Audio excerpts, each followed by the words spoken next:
Chapter 955. It was 5 o'clock in the morning in Xia City. He Donglu rarely got up at this hour in 10 years. Yes, it was also because he had a family dinner last night. It was rare for him to spend a night at home, so he naturally couldn't stay for long. He casually tidied himself up and tiptoed out.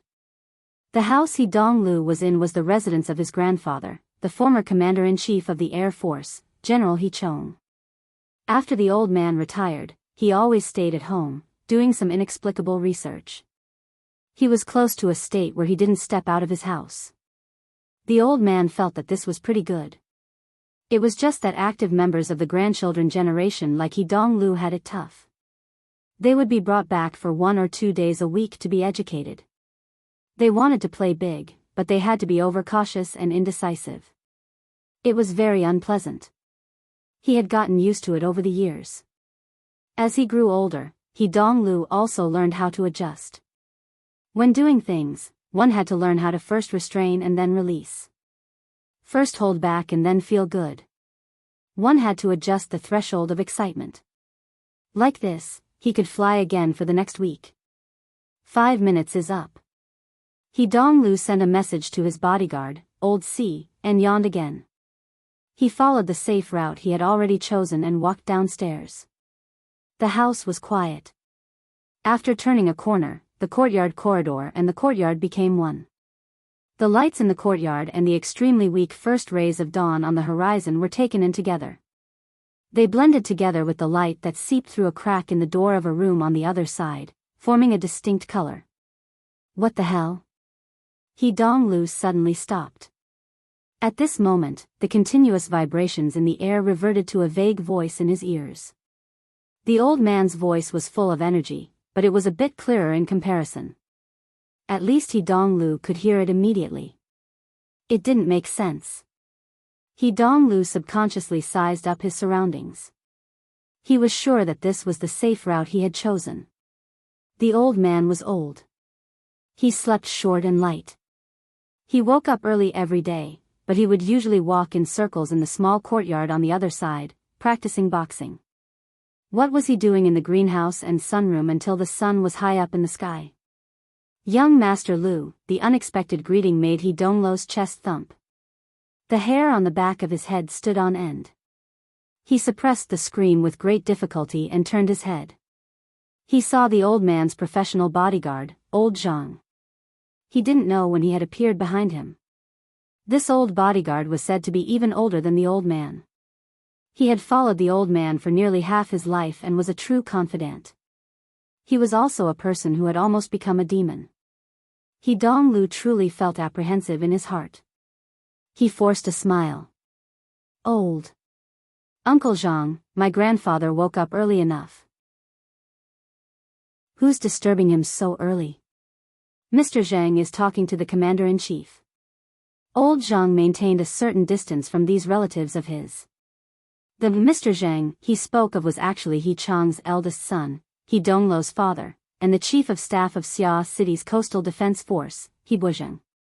When He Donglu heard this, his calf cramped even more. He subconsciously wanted to turn around, but Old Zhang was right beside him. If he turned around like this, he would be like a thief.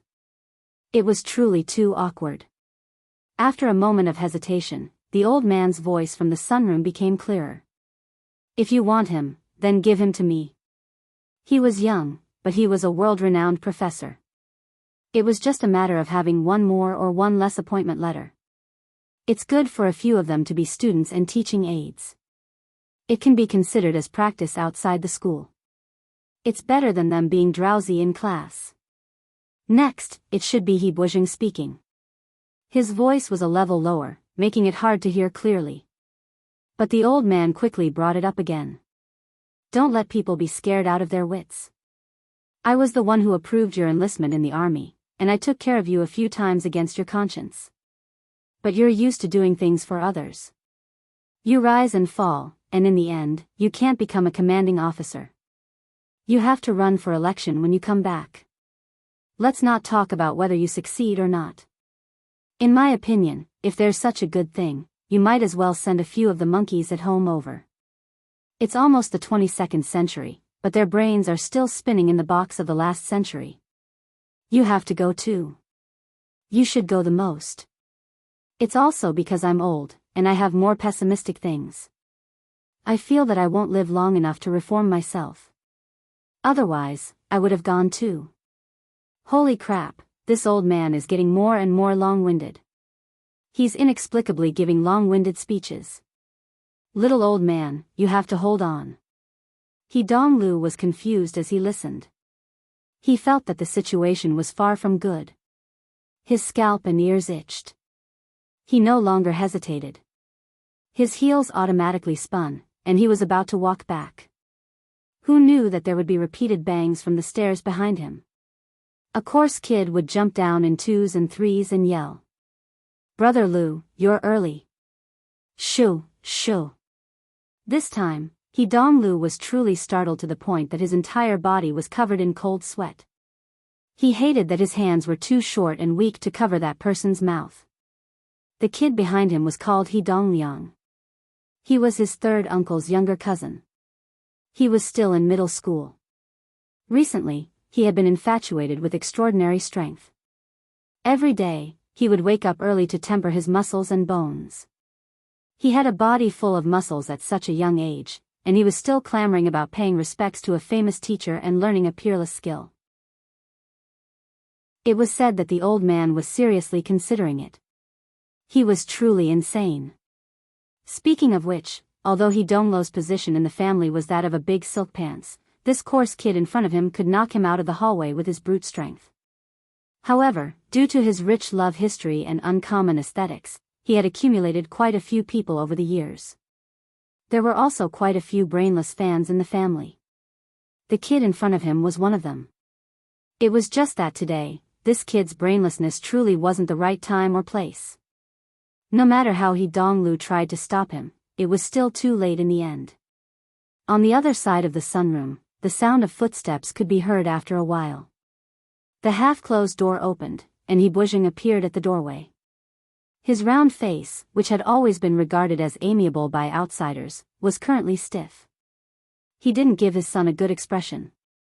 You, come here. He Donglu inwardly cursed, I'm done for. Then, he fiercely glared at He Dongliang. The latter also knew that he had stirred up trouble. He stuck out his tongue and was about to turn around.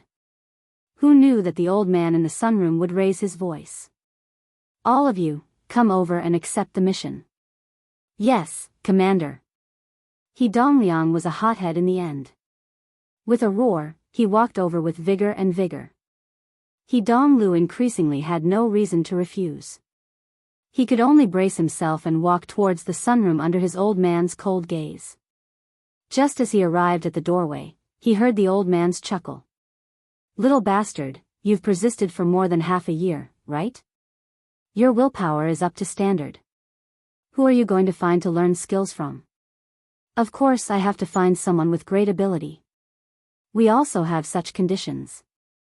He Dongliang puffed out his chest and belly, full of confidence.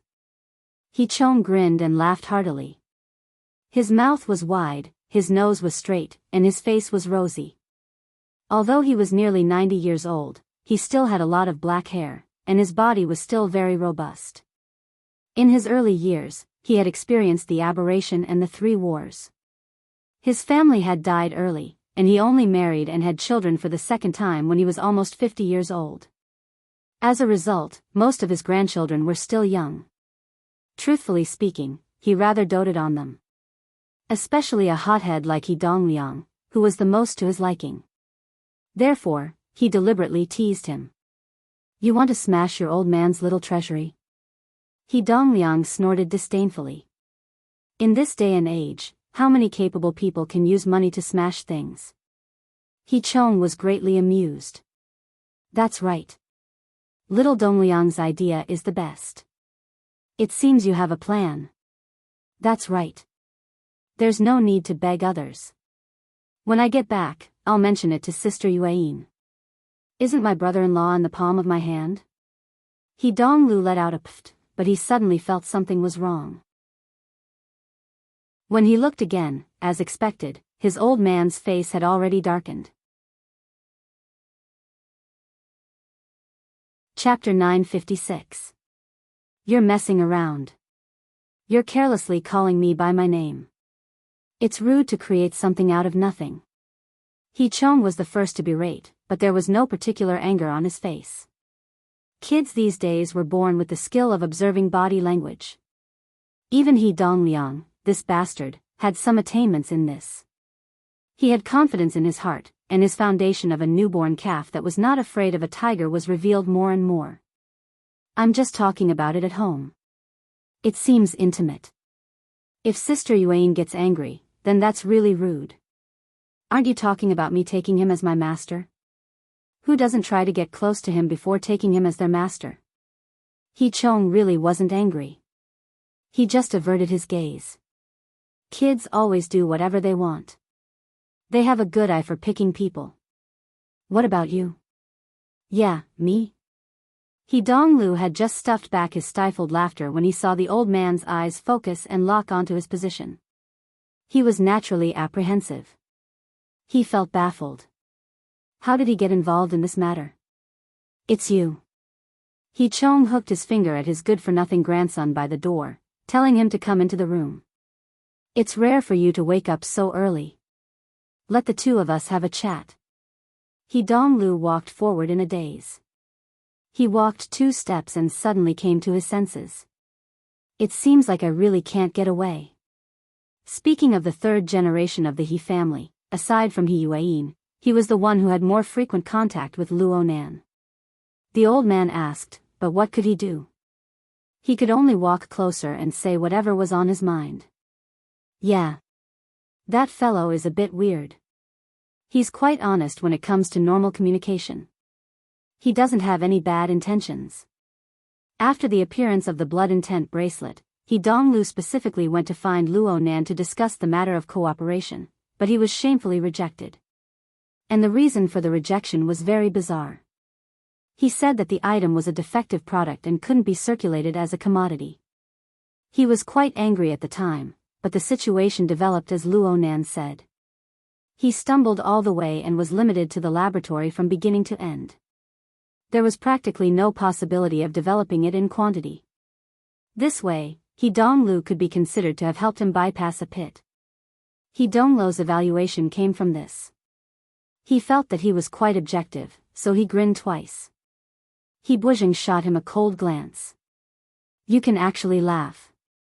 You took the initiative to make friends, but because the business didn't go through, you came back with a long face. What a big face. Dongliang was shocked. Brother Lu, you dare to throw your brother-in-law's face. Did you offend him?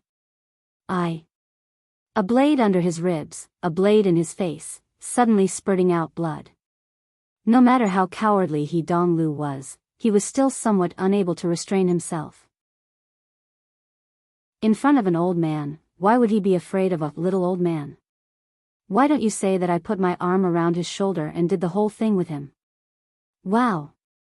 Dongliang's eyes lit up. The moment Donglu spoke, he regretted it. Especially when he saw the chief of staff's long face, he hated himself for being stupid. He had actually blocked the bullet for Dongliang, this little bastard. He quickly went back to make up for it. It's just a description. That guy has a weird temper and it's not easy to get close to him. But these few months, I've been hanging out with his friends in the circle. Second brother Xia, third brother Hu, bamboo pole, papercut, octopus. You can't just mess around with 1 or 2 of them. Bujing commented coldly, a wine and meat friend. I'll endure my ass. If Donglu was truly afraid of his father, then he wouldn't be a big silk pants right now. He immediately rolled his eyes. If I want to be friends until the end of my life, I still need you to make up your mind, no? Bujing's face truly darkened. Shooting your mouth off. You think yourself clever. In the end, Dongliang was young and inexperienced. He was a bit muddle-headed. Chong waved his hand. Go train. Good habits can't be easily changed. Bad habits can't become inertia. Oh. But the master you want most likely won't have the time to teach you. You have to ponder a bit more. He Dongliang gave a thumbs up. I know. I have a backup plan. He Chong laughed in spite of himself.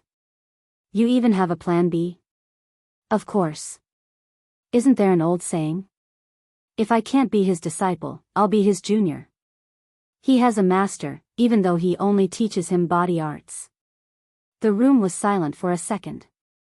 He Chong slapped his thigh and laughed. In your dreams. Get the hell out of here. He was really driving him away. He Dongliang had long wanted to slip away. How could he care about showing off after receiving the imperial edict?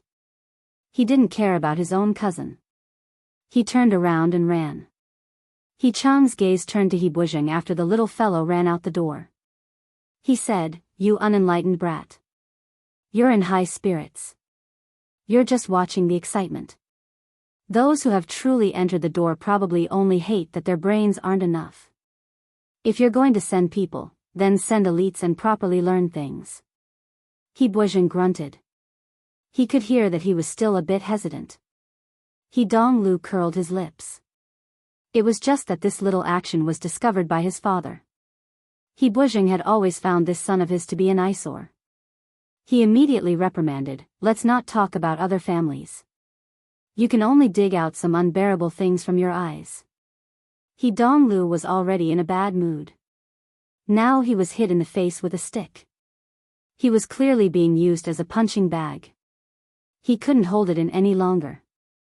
His temper flared up and he laughed. No matter how unbearable I am, I can still be considered a candid dog meat friend. When he returns to Xia City, I'll find a chance to set up a party. I'll invite him a few times. He'll have to give me some face. I'm a hedonistic son of rich parents. Do you think there are 5 families in and out of Xia City that can do this?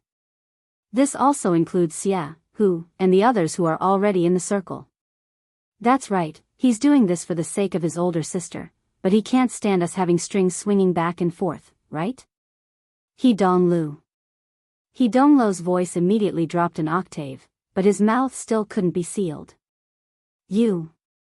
The main character doesn't care about what we're bickering about, but the hearts of the people around us are as clear as snow. We're just relying on my older sister's branch for our friendship. But don't treat her as if she's truly surnamed He. Get lost. I'll get lost. I'll get lost. Young Master He Donglu's spirit rose. He had quite a bit of an unscrupulous grandeur. He turned around and left. However, just as he turned halfway, he felt a slight pain in the back of his leg. He had already suffered a blow, nearly kneeling on the ground. We're talking, father and son. How can you wander off topic? He Chong retracted his leg. His face was still beaming. Don't mind your dad. Right now, he's gesticulating about jumping off the boat, afraid that he'll fall off the boat. I want to listen to your opinion and ignore him. He Donglu loved to hear these words. Even if he knew that this was an old man coaxing his grandson, it was the same. He patted the side of his pants twice, dusting off non-existent dust. He didn't even look at the expression of someone beside him. He relied on his emotions and raised his nose to the sky. I'm just a fair-weather friend. I'm in the outer circle. What can I know? I've said everything I can just now. At most, I'll add a few more words. I'll leave it here. He's a great Buddha under the heavens right now. Let's not talk about how he's doing when he's alive. Even if he's dead, at the very least, 800,000 people will accompany him in death. He's not like the rotten leaves in the market. He can be casually plucked a few times and put on the scale. I, a hedonistic son, can't hang on to that weight. I can't seduce the cheap daughter of my family. Even if a certain someone spits out his old face, he might not even be able to find a balance. Chapter 957. He Donglu slammed the door in anger, or perhaps he was flustered. The sound of his footsteps quickly faded into the distance. Bodyguard old Zhang closed the door expressionlessly, restoring the sunroom to its previous quiet atmosphere. The glimmer of light on the horizon could not overcome the brightness of artificial lighting. The transparent glass ceiling was also painted snow white by the light. He Chong narrowed his eyes and extended his hand. Even Donglu can't hide your thoughts from me. He Buzheng's ashen complexion gradually returned to normal. He lowered his eyelids and sat back down next to his father. This kind of thing has always been done or not done, done or not done. That's right. It's a joke to hide it too deeply and make people misjudge it. Speaking of which, you really are afraid of the other side. He Chong was not prepared to judge his son's level of political operation. He only found the most important part, being in Xia City, under their eyelids. I'm afraid of the flood of the deep blue world drowning me. He Buzheng did not hide anything. He answered bluntly. Donglu said that Professor Luo is a great Buddha. These words are true. Ouyang and Wu Jiong must be worshipped well. But you also know that no matter how strong they are still golden bodies under the heavens. Li Wei, on the other hand, has to look beyond the heavens. He Chong opened his mouth wide and laughed hoarsely, a nest of toads looking at the sky from the bottom of a well, but they still have a human brain. That's quite amazing. This was clearly not a good evaluation. He Buzheng could only pretend not to hear. But He Chong would not let him off so easily. In your eyes, what is the current situation? What do you want it to become? Crane and clam fight, fisherman reaps the benefits? When immortals fight, mortals suffer? Or are you saying that you want to play the Legend of the Three Kingdoms? He Buzheng had yet to think of how to answer when He Chong said, last night, Joseph contacted me. Lieutenant General Joseph? In this circle, it was impossible to cause a misunderstanding when Joseph was mentioned, even if it was a common name. After all, there was only one person in the world who could be stationed at the forward base on Europa and become the next Marshal of the Aerospace Army. He Buzheng was immediately startled. What did he say? Just some gossip. Nothing too substantial. But why don't you find it strange that Joseph didn't call you? Why did he call me, a retired old man? After 2 seconds, He Buzheng replied, you are his former superior, and in the military world, no, in every aspect, you are still the pillar of the He family. He Chong grinned again, looking at the situation. I should throw half of my wealth into the LCRF and struggle for another 30 to 50 years, instead of taking care of these flowers and plants at home. But I'm old and retired. Sooner or later, there will be a day when I don't even have the strength to pull your ears. Before that, I have to remind you that as soldiers, apart from playing politics, we also need to know how to fight a war. Dad, He Chong pursed his lips. Suddenly, he raised his leg and kicked his son hard in the face. You're still in coastal defense, and you're the chief of staff.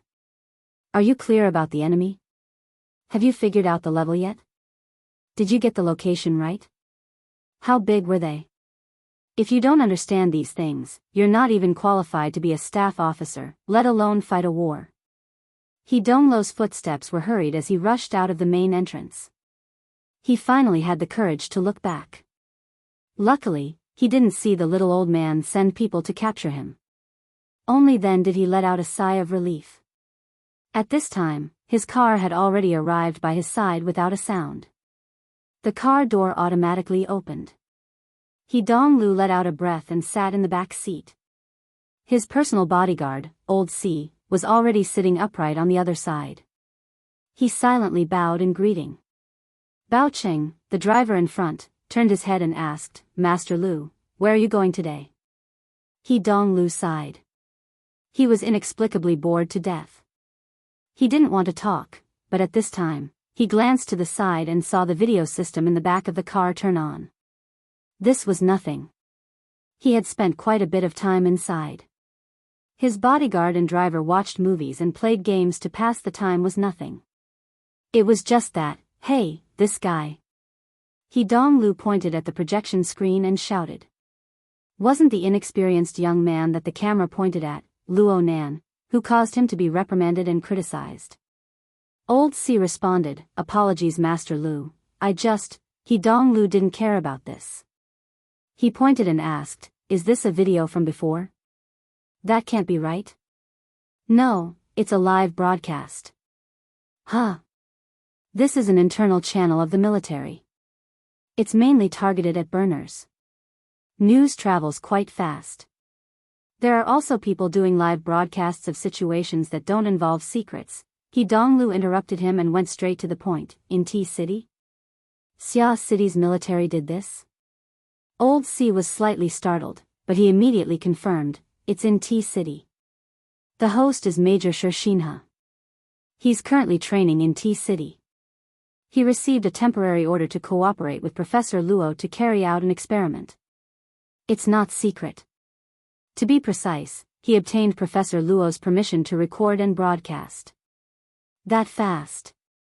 He Donglu was truly shocked. Didn't the old man and the little old man not decide to give it to anyone? They've already started? Not yet. The personnel aren't all here yet. It's just a trailer right now. He Donglu rolled his eyes. The military is also playing this kind of game. Honestly speaking, from He Donglu's point of view, the live broadcast over there was too straight. It lacked technique and didn't have any content for the time being. It just followed behind Luo Nan's butt and watched how he played with the debris and sand on the beach. There was really nothing to write home about. But looking at it from the most realistic perspective, the current Luo Nan could cause chaos in the He family with just a name from several thousand kilometers away. Naturally, he had the qualifications to do so. Old C, a calm character, had opened up a live broadcast room and continued to pay attention. The military's live broadcast didn't have a count of the number of viewers, but for Old C to be alarmed, it couldn't be that small. If this was in the past, young master, he would most likely spit at this sort of thing. It would be hard to avoid a few sour words. But he had just stood up for that fellow at home. He couldn't turn the situation around for a while. Professor Luo. Cough. What's Luo Nan's situation right now? I'm saying, you're looking at him with such eagerness. What's his position in your circle? Old C was silent for a moment before replying, this isn't something I can evaluate. So what if I talk about it? Of course, He Donglu wasn't satisfied with this answer. He was just about to continue questioning when he saw Luo Nan start to converse with that major something on the live broadcast screen. Under the influence of the whistling of the sea breeze and the crashing of the tide, the sound quality could only be described as okay. One could hear it clearly, but one couldn't understand it. It was normal for a layman to not understand. He Donglu wasn't surprised. He just asked Old C, tell me. What's he talking about right now? Chapter 958. Old C grunted. Sure, Shinha is asking Professor Luo how to arrange his time in a while, how he needs the people coming later to cooperate, and what effect he wants to achieve. Professor Luo said that the experiment on the beach is only the first step. He might need to go to the sea to see the results. Stop. He Donglu promptly called a halt to this meaningless transfer that treated him like an idiot. You don't need to translate this. I can understand. I want to know about the more specialized things. Old C hesitated for a moment before changing the direction of translation. According to what Professor Luo said earlier, his experiment this time is based on a type of fantasy configuration theory. But this time, he isn't prepared to involve too much theory. Instead, he is going to demonstrate a configuration that leans toward practicality.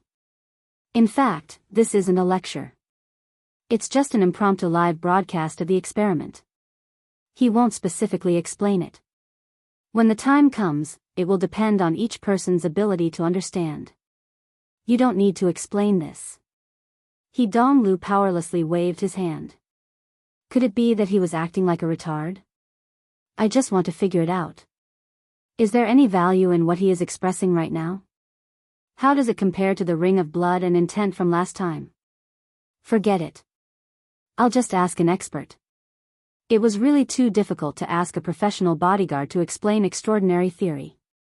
He Donglu tossed and turned for a long time before he finally found the correct train of thought. He began to flip through his address book, considering which ability user he knew was more like an expert. Yes, it was more reliable to find the circle around Luo Nan at this time. It was also more suitable to close the distance between them. Within the circle he worked hard to manage, the one with the highest cultivation was undoubtedly bamboo pole. Moreover, he was also on the mental side. He was just right. But. The important turning point had to be emphasized 3 times.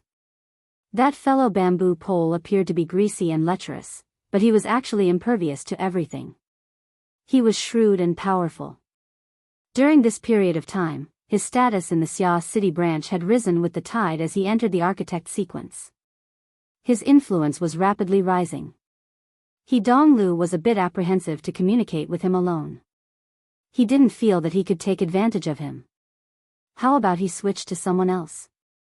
The names on the address book skipped over a few grids as they quickly swept past. As for the others, they either didn't have a professional match or they didn't have a good personality. They could drink and chat, but it seemed that they weren't friends yet when it came to asking professional questions. After thinking it over, He Donglo 2 figures appeared in Lu Cheng's mind. One was Xia Junping. That fellow had become an ability user. He'd practically broken away from the circle of Xia City's hedonistic playboys. But his family background was there, and he was in the business circle of Xia City. The He family's name was still useful to him. As for his cultivation, it didn't seem to be too good.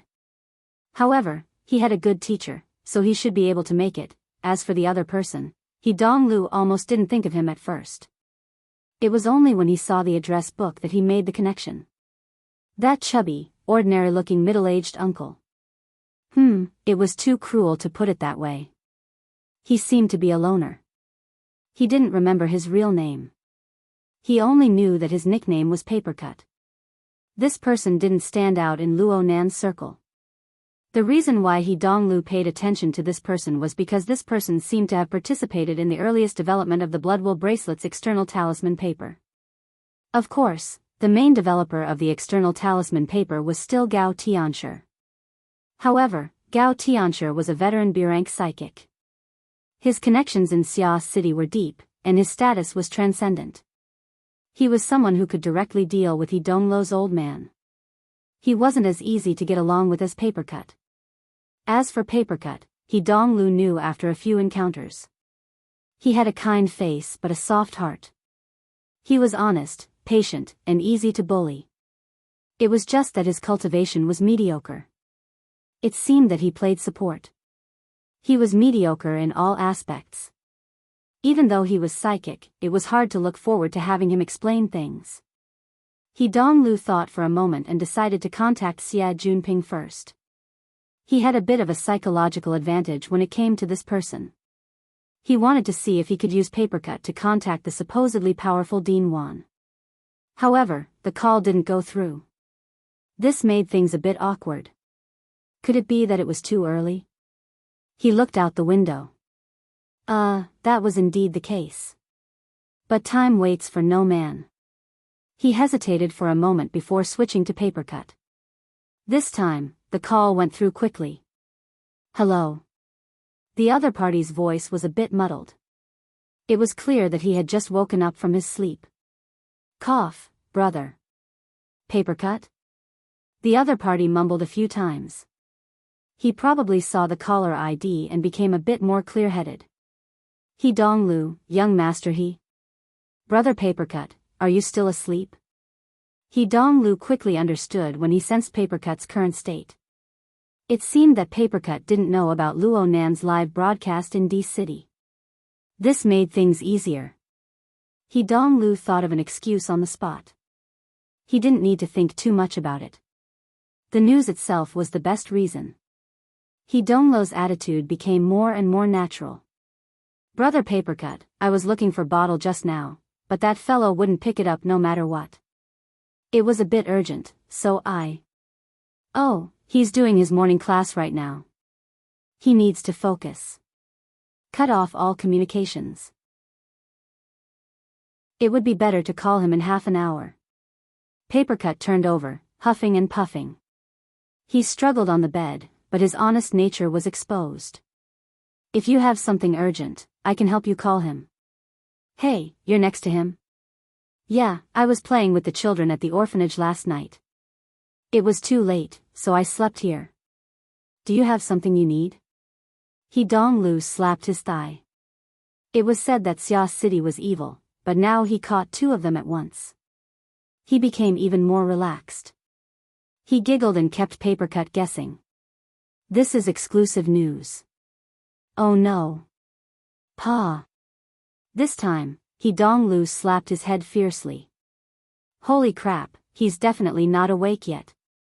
If the exclusive news of Luo Nan's live broadcast was only circulating within the small circles of the military in Xia City, then He Donglu could directly go find Ouyang Chen, let alone Papercut and Bamboo Pole. Of course, this was a bit of an exaggeration. But once He Donglu figured this out, Papercut was a bit lacking in comparison. He Donglu couldn't really hang up. He sighed and said, just treat it as me being kind and telling you guys that Luo Nan is in D City. His words were cut off halfway when he suddenly stopped. Papercut sighed as well. Of course he's in D City. You slept quite early last night, right? Pfft. He Donglu was disinclined to bicker with this misunderstanding. He just shifted his gaze and looked at the unimpressive live broadcast. It moved forward half a second, and a very familiar word jumped into his ears. Luo Nan repeated it again at this time, and He Donglu instinctively repeated it. Papercut. Yeah, little bro Donglu. Donglu, if you want to call me, it's better to add brother, right? He's talking about you. He's talking about you.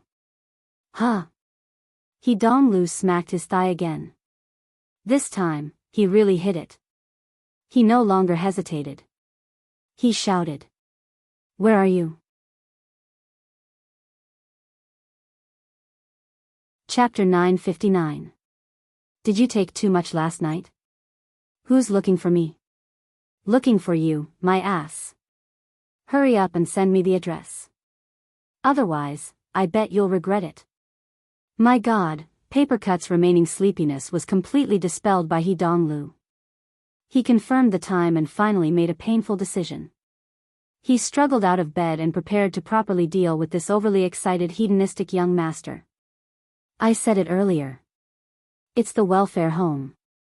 Dean Wan's welfare home. I've never been there before. What about the name? Where's the map? Lawn Town? I think so. It's in the Forest Wall District. Papercut finally surrendered completely. I'll send you the map. He Donglu slapped the front seat and gave the driver an order. I'll give you 10 minutes. Forest Wall District, Lawn Town's welfare home. The car quickly started, but Old C calmly said, 10 minutes is impossible. It will take at least half an hour to get to the western suburbs from here. Then half an hour it is. Not a second more. He Donglu was still unclear what this coincidental discovery would bring. There was only one thing he was sure of. This was much more interesting and useful than the debauchery he had planned. Papercut knew that He Donglu wouldn't arrive anytime soon, but he wasn't in a hurry. He just put on a pair of pants and went to the bathroom to freshen up. He squeezed some toothpaste as he comforted Papercut. Hey, little brother Donglu, for the sake of the secretary, can you talk about the main point? I'll help you think of an idea. You said just now, who was looking for me? He Donglu let out a laugh. The crucial information advantage actually brought him the thrill of crushing his IQ. However, Papercut's temper was really good. He still had the patience to accompany others in pedantry. He Donglu didn't want to keep him in suspense. No one was looking for you. Someone mentioned you. It was that super worrisome boss Luo of yours, oh? Papercut had just stuffed his toothbrush into his mouth when his movements froze. He Donglu couldn't see Papercut's appearance, but he could feel the rapid change in his mood. He grew happier. He wasn't broad-minded, so he immediately used giving them a taste of their own medicine and snorted, humph. So it's not that I slept late. It's that you guys didn't wake up early enough. Luo Nan started his class early in the morning in T City. It seems like there's quite a scene. Start the class? Papercut's voice suddenly rose an octave. He nearly bit his toothbrush in half. He Donglu subconsciously grinned. It seems like I have to practice some configuration techniques and give lessons to that project team member. The main thing is still to do experiments. Right now, I'm broadcasting it live. Puff, puff. Papercut she spat out the half-melted toothpaste and tossed her washing utensils aside without bothering to rinse her mouth. Why haven't I heard anything? Zhang Yingying is with him. Didn't I tell you? Then why are you talking about me again? Which channel? Where's the link? Link. He Donglu asked old C. Soon after, he gave him a piece of unfortunate news. You guys are unable to access the military's internal channel. F*CK. Papercut cursed loudly. He picked up his shirt and walked out of the room. He maintained his connection with He Donglu, and he entered Luo Nan's friend group on the psychic wave network through the hexaear. Last night, Zhang Yingying had sent him information and data related to the syncopator, as well as the subsequent discussion. However, there was no news at all regarding the live broadcast He Donglu spoke of. Zhang Yingying, hurry up and wake up. Boss Luo's live broadcast is something you don't care about. The military is stuck in our heads. Zhang Yingying didn't reply in the first instance, but there was an octopus that had gotten up early or hadn't slept at all. It sent a sluggish emoji. It was all Zhang, but it was useless. Oh no. Papercut only realized that he had made a mistake when he was outside. The lower half of his body was only wearing a pair of large underpants. He hurriedly flashed back and carelessly put them on. He grabbed the waist of his pants and skipped out. But this time, he saw Nurse Wang of the orphanage draped in clothes when he reached the hallway. She stuck half her body out from another room and stared at him expressionlessly. The breathing of some children in the rooms on both sides began to become chaotic. They were clearly alarmed by Papercut's uncontrollable and loud voice. Oh my!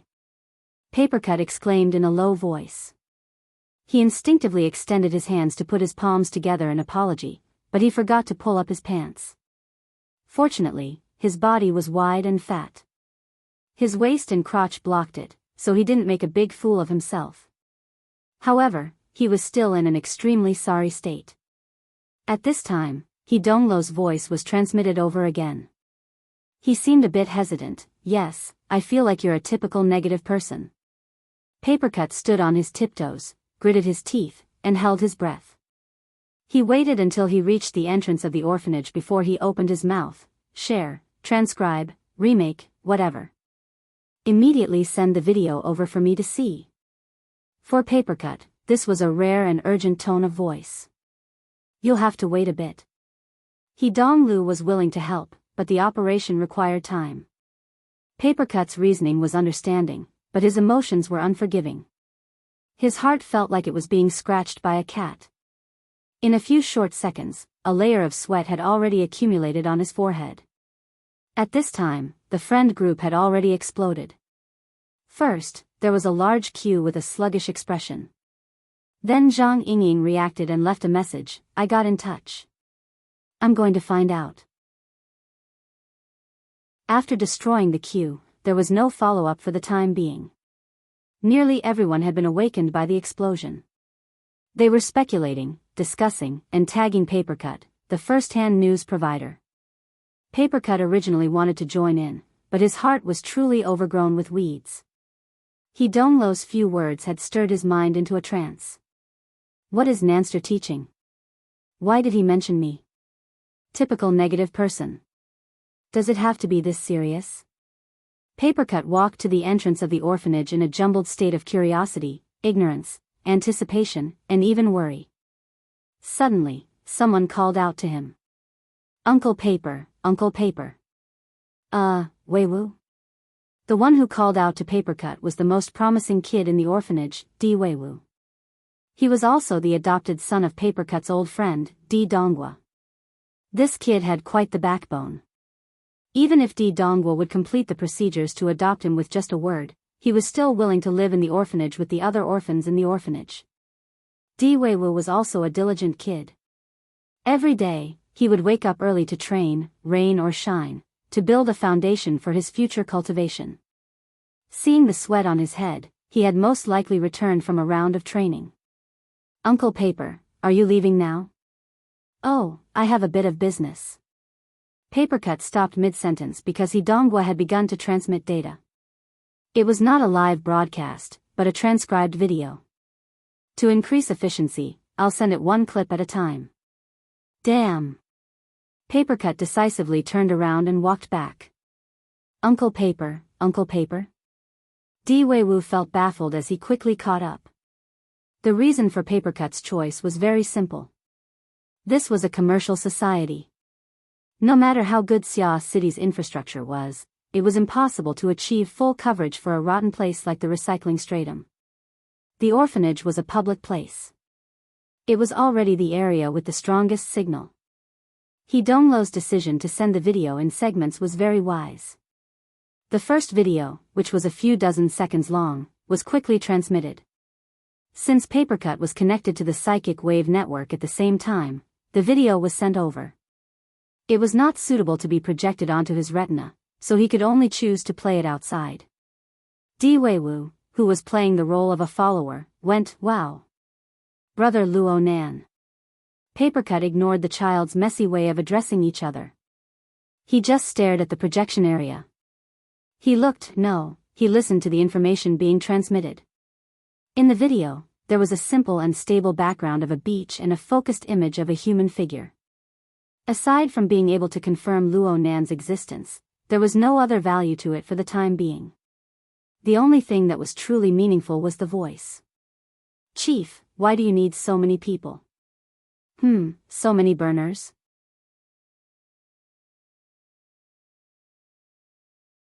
Chapter 960. The one speaking should be today's host, Major Shinha. Papercut had dealt with him quite a few times, so he had an impression of him. He knew that Shinha was a very smart fellow. Luo Nan's answer was very concise. "It's convenient for experiments. Normal ability users can't do it. From the perspective of experimental design, it's inconvenient." Luo Nan's answer made people feel stuffy. It looked like this live broadcast really wasn't a class. At least for now, it was purely a casual chat. Luckily, Shinha was able to stick to it. "How is it inconvenient?" "It's not tidy." "Not tidy?" Papercut didn't understand. He naturally hoped that Shinha would ask a few more questions. But Di Weiwu was the first to express his dissatisfaction. "Uncle Paper, why are you staring at Brother Luo Nan's butt like that? Where's the sound?" "Here." Papercut used the external playback function to deal with the troublesome little fellow. He looked forward to what would happen next. However, Shinha, the temporary host, exposed the butt of a military burner. He forcefully jumped to the other side. Burners are more orderly, but this orderly refers to. This time, Luo Nan's answer was a bit longer. There are more rules of manual selection. They can be used as relatively unified basic modules, and they can be arranged appropriately. There are fewer variables. Papercut let out a stifled laugh, drawing Di Weiwu's attention. "Uncle Paper, what are you laughing at?" "I'm laughing at how your brother Luo Nan's mouth has become smelly. This is mocking the burner's modification technology, right?" Papercut was a bit uncertain when he said this. It seemed that Luo Nan didn't have any prejudice against burner technology. He had always been researching and utilizing it. There was a period of time when he used the burner simulator to learn, and he spent great effort to modify the deep blue walkers. Papercut saw all of this. And at this time, Di Weiwu blinked. "Really? Hee hee." Papercut scratched his head. He was finally able to free himself from the video a bit. He discovered that he and Di Weiwu were stuck in the entrance hall of the orphanage. It was quite silly. He grabbed Di Weiwu's shoulder and continued to walk inside with the little fellow. Having learned his lesson earlier, Papercut didn't dare to go upstairs and disturb others. He found a place to rest their feet in the hall on this floor. The two sat on a bench and continued to peek their heads out to watch. The video continued to play in the projection area. The progress bar was already very close to the end, but what made Papercut suspicious was that his so-called negative example appearance had yet to arrive.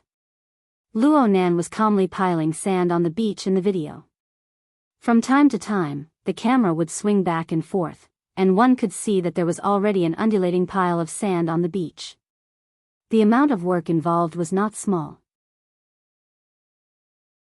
Luo Nan's skill level was quite high when it came to piling up sand. He didn't need to truly make a move. He just pointed through the air, and the relevant area bulged and deformed. In the eyes of a child like Di Weiwu, there was quite a bit of mystical color to it. In fact, Papercut was paying close attention as well. A mental type awakened who excelled in using the mind to interfere with matter, such as Papercut himself, could accomplish this as well. However, it was very difficult for him to be like Luo Nan, lifting something heavy as though it were light. He thought back to when he taught Luo Nan the soul strength activation technique. Luo Nan couldn't even handle a paper man. Now that he thought about it, it felt like a lifetime had passed. Papercut was a bit absent-minded while Shixinha continued to ask, since there are rules, what are the rules for ordinary ability users compared to burners? Shixinha's words had the suspicion of starting a fight, but he also had the drive to get to the bottom of it. Plus, this question really suited Papercut's intentions.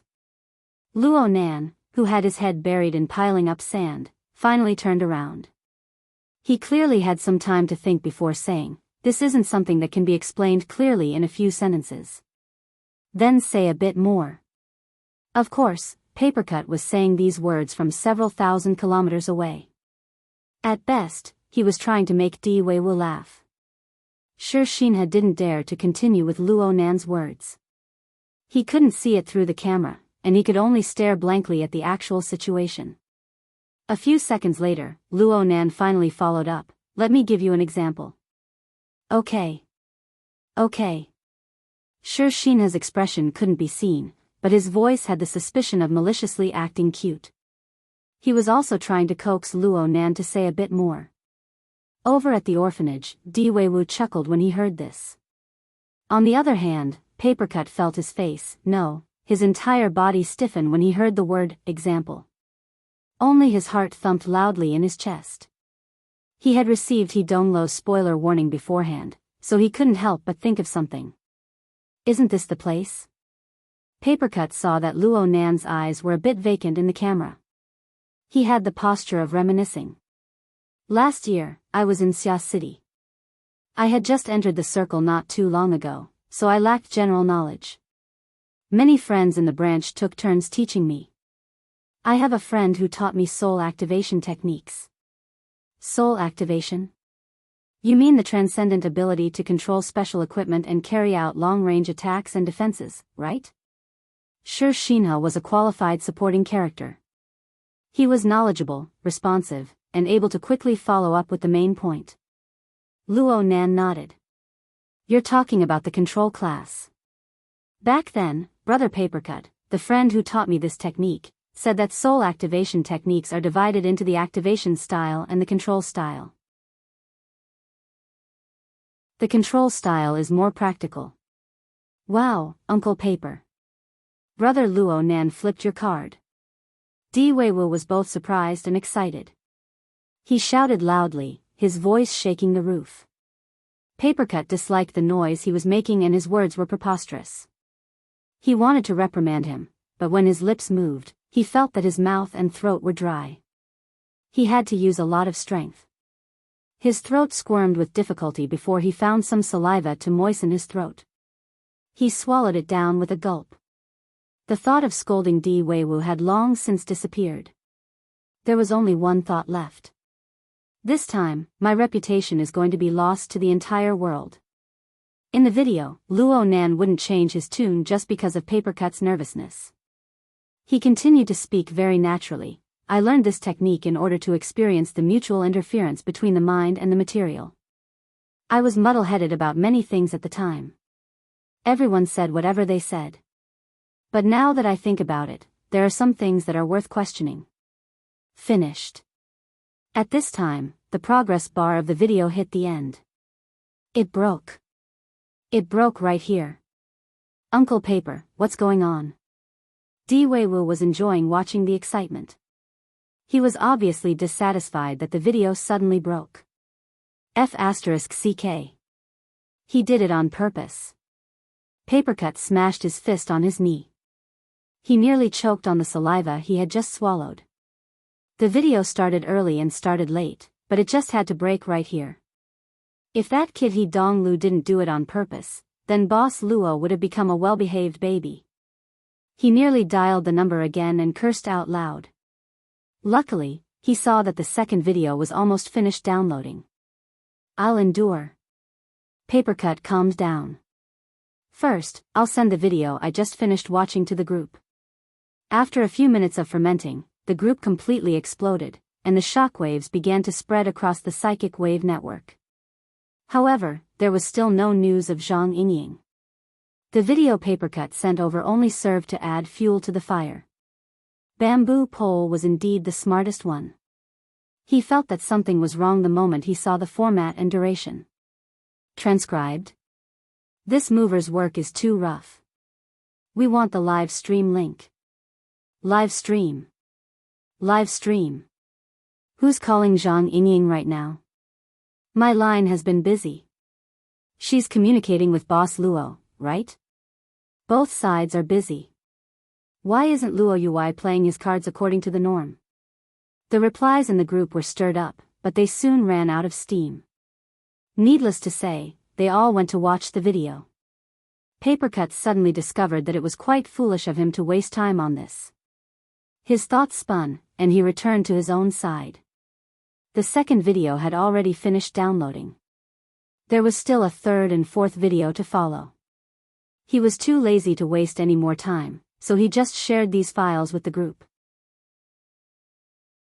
Then, he disregarded everything else and clicked on the video to continue watching. Luckily, the video was seamlessly connected to the previous ones. Even if there were missing parts, it was impossible to tell. This was because Luo Nan had a casual chatting appearance. Brother Papercut only taught me basic knowledge on soul activation techniques. As for the practical operation, it was to control the paper men made from talisman paper. However, I couldn't do it well no matter what. Even if I succeeded, the power was extremely weak. There was no practical use at all. This troubled us greatly. Of course, I later discovered that this was a problem caused by the special characteristics of my soul strength and the imbalance between my body and soul. I strengthened the coupling of the mental and material planes by strengthening my fleshly body cultivation. I finally solved this problem. Lead leader, you really aren't good at telling stories, Sure Shinha ridiculed. Papercut could more or less understand the meaning behind Luo Nan's words. Di Weiwu turned to look at him at this time. Uncle Paper, does what Brother Luo Nan said have anything to do with what happened before? Papercut chuckled, but he still did his best to help Luo Nan explain. Your brother Luo Nan is probably saying that as an ability user, soul strength has its own special growth and usage pattern. But no matter what, it must be based on the material plane. I know this. The Dean has always emphasized that. The little fellow shut his mouth halfway through his words. This was because Luo Nan had mentioned another matter, and it was still related to Papercut. After this matter was resolved, there were a few days when I was distressed by the explosive increase in the scale of my soul strength. So I called Brother Papercut. I wanted to ask him about soul activation techniques. I wanted to know if there were any ultimate secrets or big moves that could achieve large-scale instantaneous consumption. These words are asking for a beating. Papercut muttered a comment, and Di Weiwu rolled his eyes. However, the little fellow was soon captured by curiosity.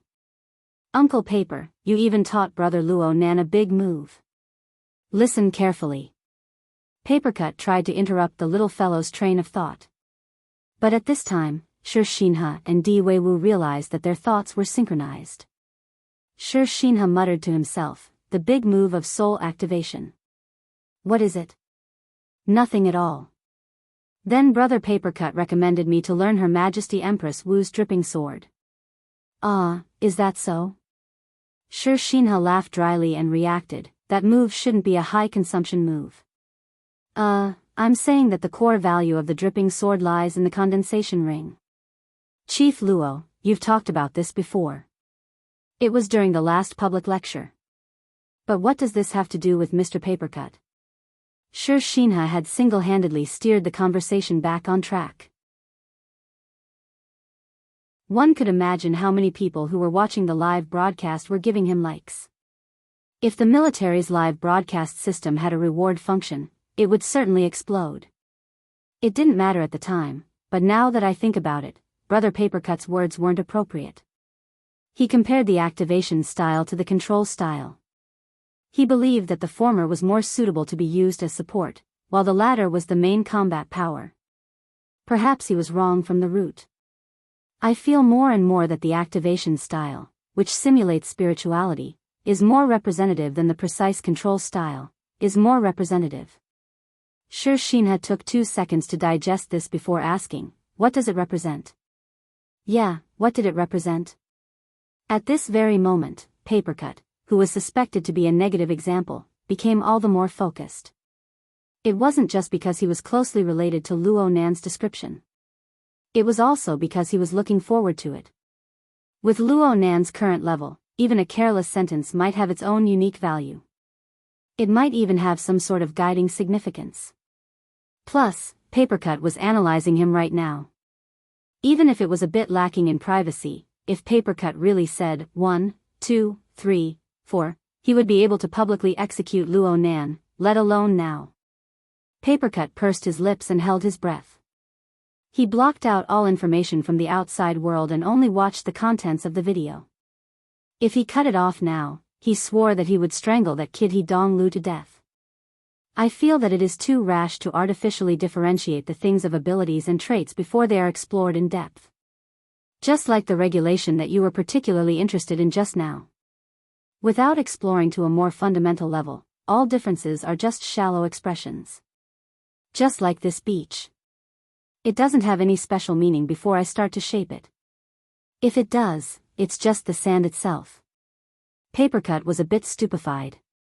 Sure Shinha understood a bit. At the very least, he needed to display this state in order to have a deeper discussion with Luo Nan.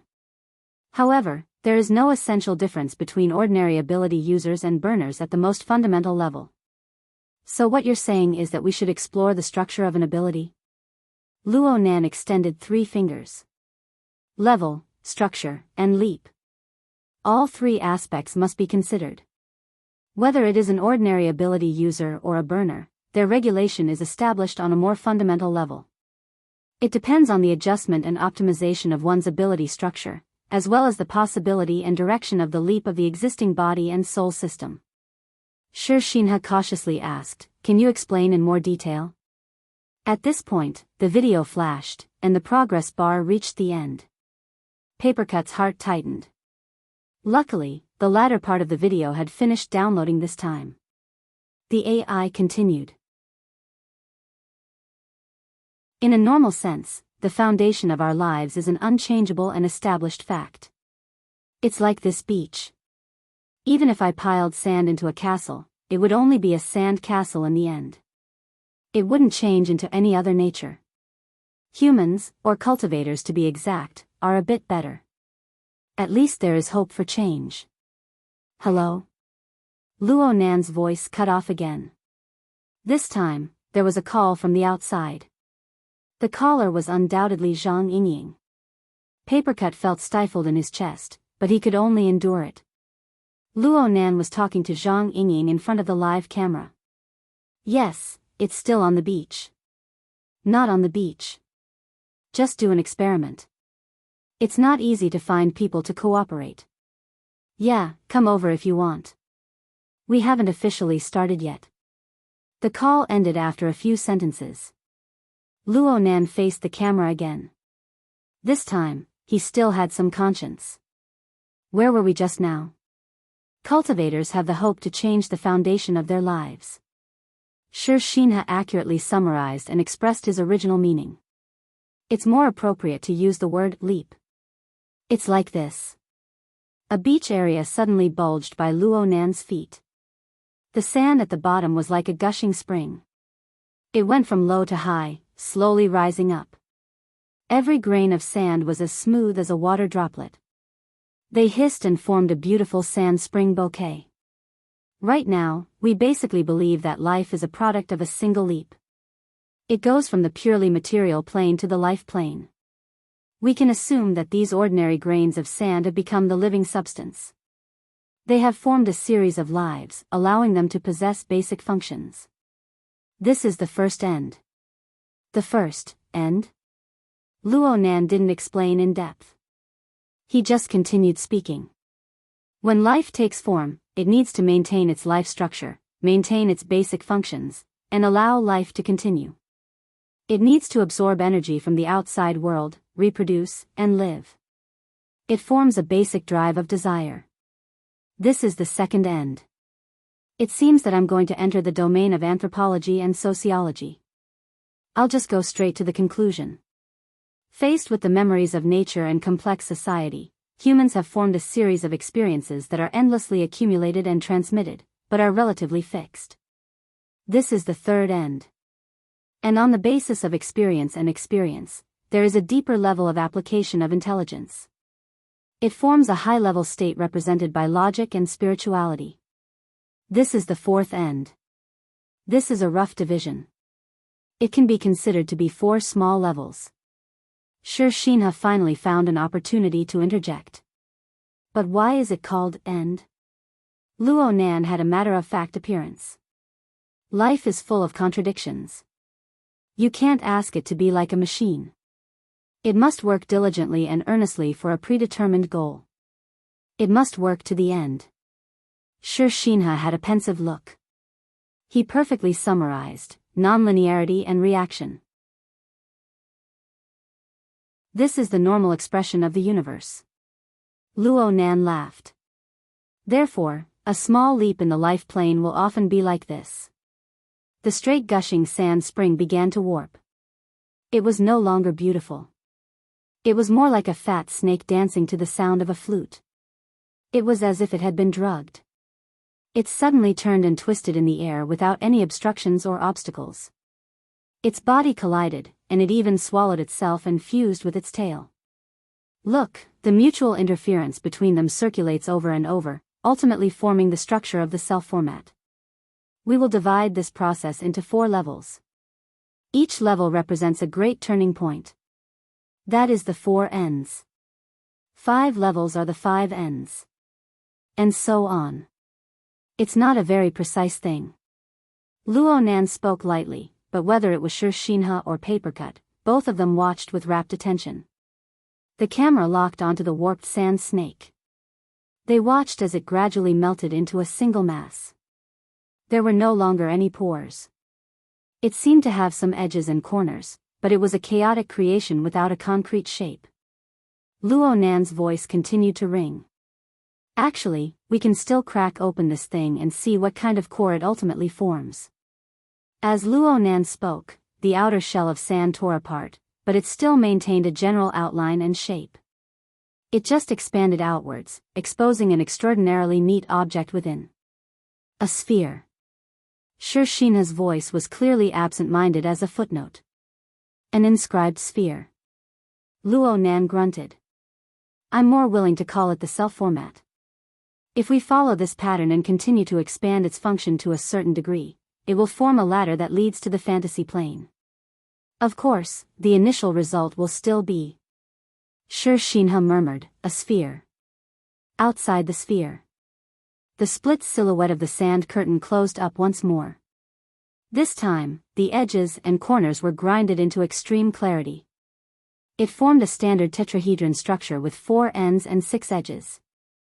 Soon, there was a thin film of sand grains on the outer layer. It stuck to the 4 sharp corners, spinning and forming. Formatting theory. Shinha blurted out without Luo Nan needing to think. Several thousand kilometers away, Papercut actually synchronized with Luo Nan. However, Luo Nan himself didn't get entangled in this matter. He just spoke to Shinha. You're a researcher. You should know that there are no circles in nature. They have always existed on the conceptual plane. It's just that when projected into the real world, some circles are more neat and tidy, while others are like mud. Ordinary ability users are like mud? Shinha's words were a bit lacking in standard. This was a manifestation of his unstable state of mind. Luo Nan laughed. Even if they're mud, they can be molded endlessly by adjusting the humidity and viscosity. It's quite good. Then the burner. They've already been molded. Right now, they are indeed the most suitable. This wasn't what Shinha wanted to ask. Even Papercut and Di Weiwu, who were several thousand kilometers away, could feel it. Luo Nan waved his hand, and the sand ball that was connected to the beach shattered with a bang. You don't need to worry about this. I just said that reality isn't that neat and tidy. We can design all sorts of different levels and sequences. Of course, it can take on various forms. Regardless of whether it is formatting theory or the archetype format, the images that they display are merely products of symbolization, Feng Luo said. Impressive. Papercut clenched his fist fiercely and waved it.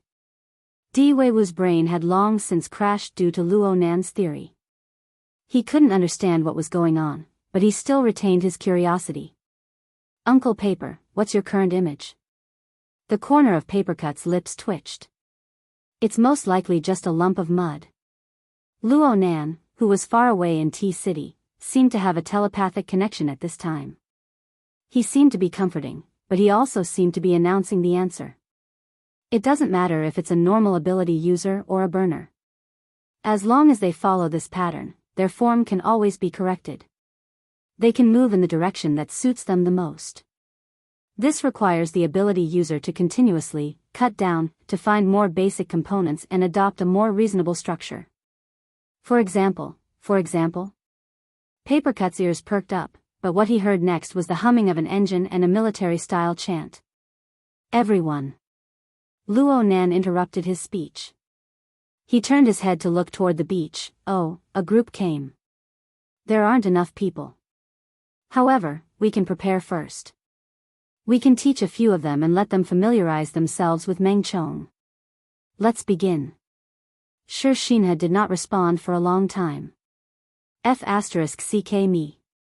Papercut really cursed this time. His voice was sharp and trembling. Di Weiwu was startled. He looked at his face carefully, and in the end, he said, Wu Qing.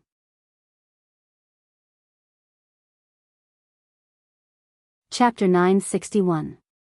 No matter how many ghostly wails and wolf howls exploded in every corner of the world, Luo Nan was determined to begin his experiment. He walked toward the seaside, but it was very rare for the camera to not follow him. The scene captured by the camera stopped at the area where Luo Nan had just stood. All that was left was a slightly bulging pile of sand. It was the remnant of Luo Nan's previous demonstration. This was a dereliction of duty, but he didn't need to say anything. Everyone understood. Let alone Shinha, who was close at hand, even Papercut, who was thousands of kilometers away, wished he could beat his chest and stamp his feet. Or he might as well just reach through the projection screen and choke Luo Nan's neck, making him pour out all the examples in his stomach. The video was cut off at this time. Oh, no, it ended. You've gone too far. Papercut swung his palm over, causing the light in the projection area to become distorted, but it was useless. Di Weiwu wanted to pat Papercut's chest. Uncle Paper, don't get angry. You absolutely must not get angry. Get angry my ass. My heart is pumped with icicles. Papercut called He Donglu back amidst the howl of grief. What's going on? Where are the others? He Donglu jumped in fright, but he soon used an even louder voice to choke back. Didn't your people already go over? I'm here. In the group chat, this brief message suddenly flashed. He Donglu cut off the communication at nearly the same time as this message, but he sent a direct remake of the video. It was a few dozen seconds later than the previous video, but there didn't seem to be any useful information in the middle. Instead, there was a rumbling noise mixed in with the distorted external sound. There was also a particularly resonant female screech. Hold on. Start again. Sure, Shinha was clearly shocked. The camera swung over, and he saw a female rider riding a jet ski on the surface of the sea, which was still covered in thick fog. She whistled over, tearing through the smoke and waves. She was already close to the shore, but she didn't slow down at all. She simply charged over, filling the air with sand and dust. Zhang Yingying had arrived. Wow! So cool! This evaluation was appropriate, but the one who spoke was none other than Luo Nan, who was outside the camera. The atmosphere of the entire beach instantly changed because of these words. It went from being grand and heavy with life cultivation to being light and lively. This is more in line with his age. Papercut didn't even see Luo Nan's current appearance, but he just laughed unconsciously. He vented out quite a bit of the pent-up anger in his heart. Of course, this was also because Zhang Yingying had already posted the link to the live broadcast under the cheers of the audience. As for seeking Luo Nan's opinion, it didn't exist. Furthermore, she was playing very big. Not only did she use her friend group, she even used the social media platforms on the Psychic Wave network. She was reacting in a typical revenge style. Everyone, spread it out for me. Hashtag. Spread. Anti-Yingying is the best. Timely rain, drought thunder. Those little bastards from the military dared to steal our people. The fury of the Xia City branch. Papercut was a little flustered when he saw this scene. This shouldn't be a problem, right? His circle of friends was definitely on top of his head. As for what the larger circle of the inner world was like, Papercut still couldn't figure it out for a while. Who cares? In any case, he clicked on the link to Zhang Yingying's live broadcast and saw a high-definition camera directly on Luo Nan's face. You guys actually sneaked away. Luo Nan rolled his eyes. What sneaking? This is a private beach. Didn't you receive a warning when you charged in? This is the territory of the Blood Flame Order. I wouldn't have been able to charge in without your permission. Zhang Yingying's mind was clear. She clearly understood what was going on. That won't do. You need to do it all over again. Of course Luo Nan was unwilling. I said it wasn't a lecture. It was just an experiment. We were just chatting casually. I've already explained the basic theory to you this morning. Plus, I recorded everything. Go back and check the video. I didn't see it. Zhang Yingying lied through her teeth. She put on an unforgiving appearance. There are a lot of people in the branch who didn't see it, but someone else arranged for a live broadcast. And it's an internal channel. As she spoke, she controlled the camera to focus on Shinha's face next to her. Unfortunately, Shinha was still in an absent-minded state. He didn't even have the most basic response. He completely lacked the self-awareness that a villain should have. Forget it. In any case, it was fine as long as Luo Nan, the main character, acknowledged it. Zhang Yingying didn't really want Luo Nan to record everything again. She just wanted to seize the moral high ground and legitimize her own unauthorized live broadcast. The situation developed as she had hoped.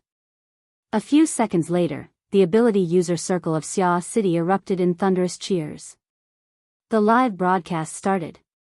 And so, without further communication and coordination with their superiors, Zhang Yingying and Shinha formed a double camera on Zeolite Beach. They filmed Luo Nan's following experiment process together. Compared to Shinha, a military researcher, Zhang Yingying clearly had more tricks up her sleeves.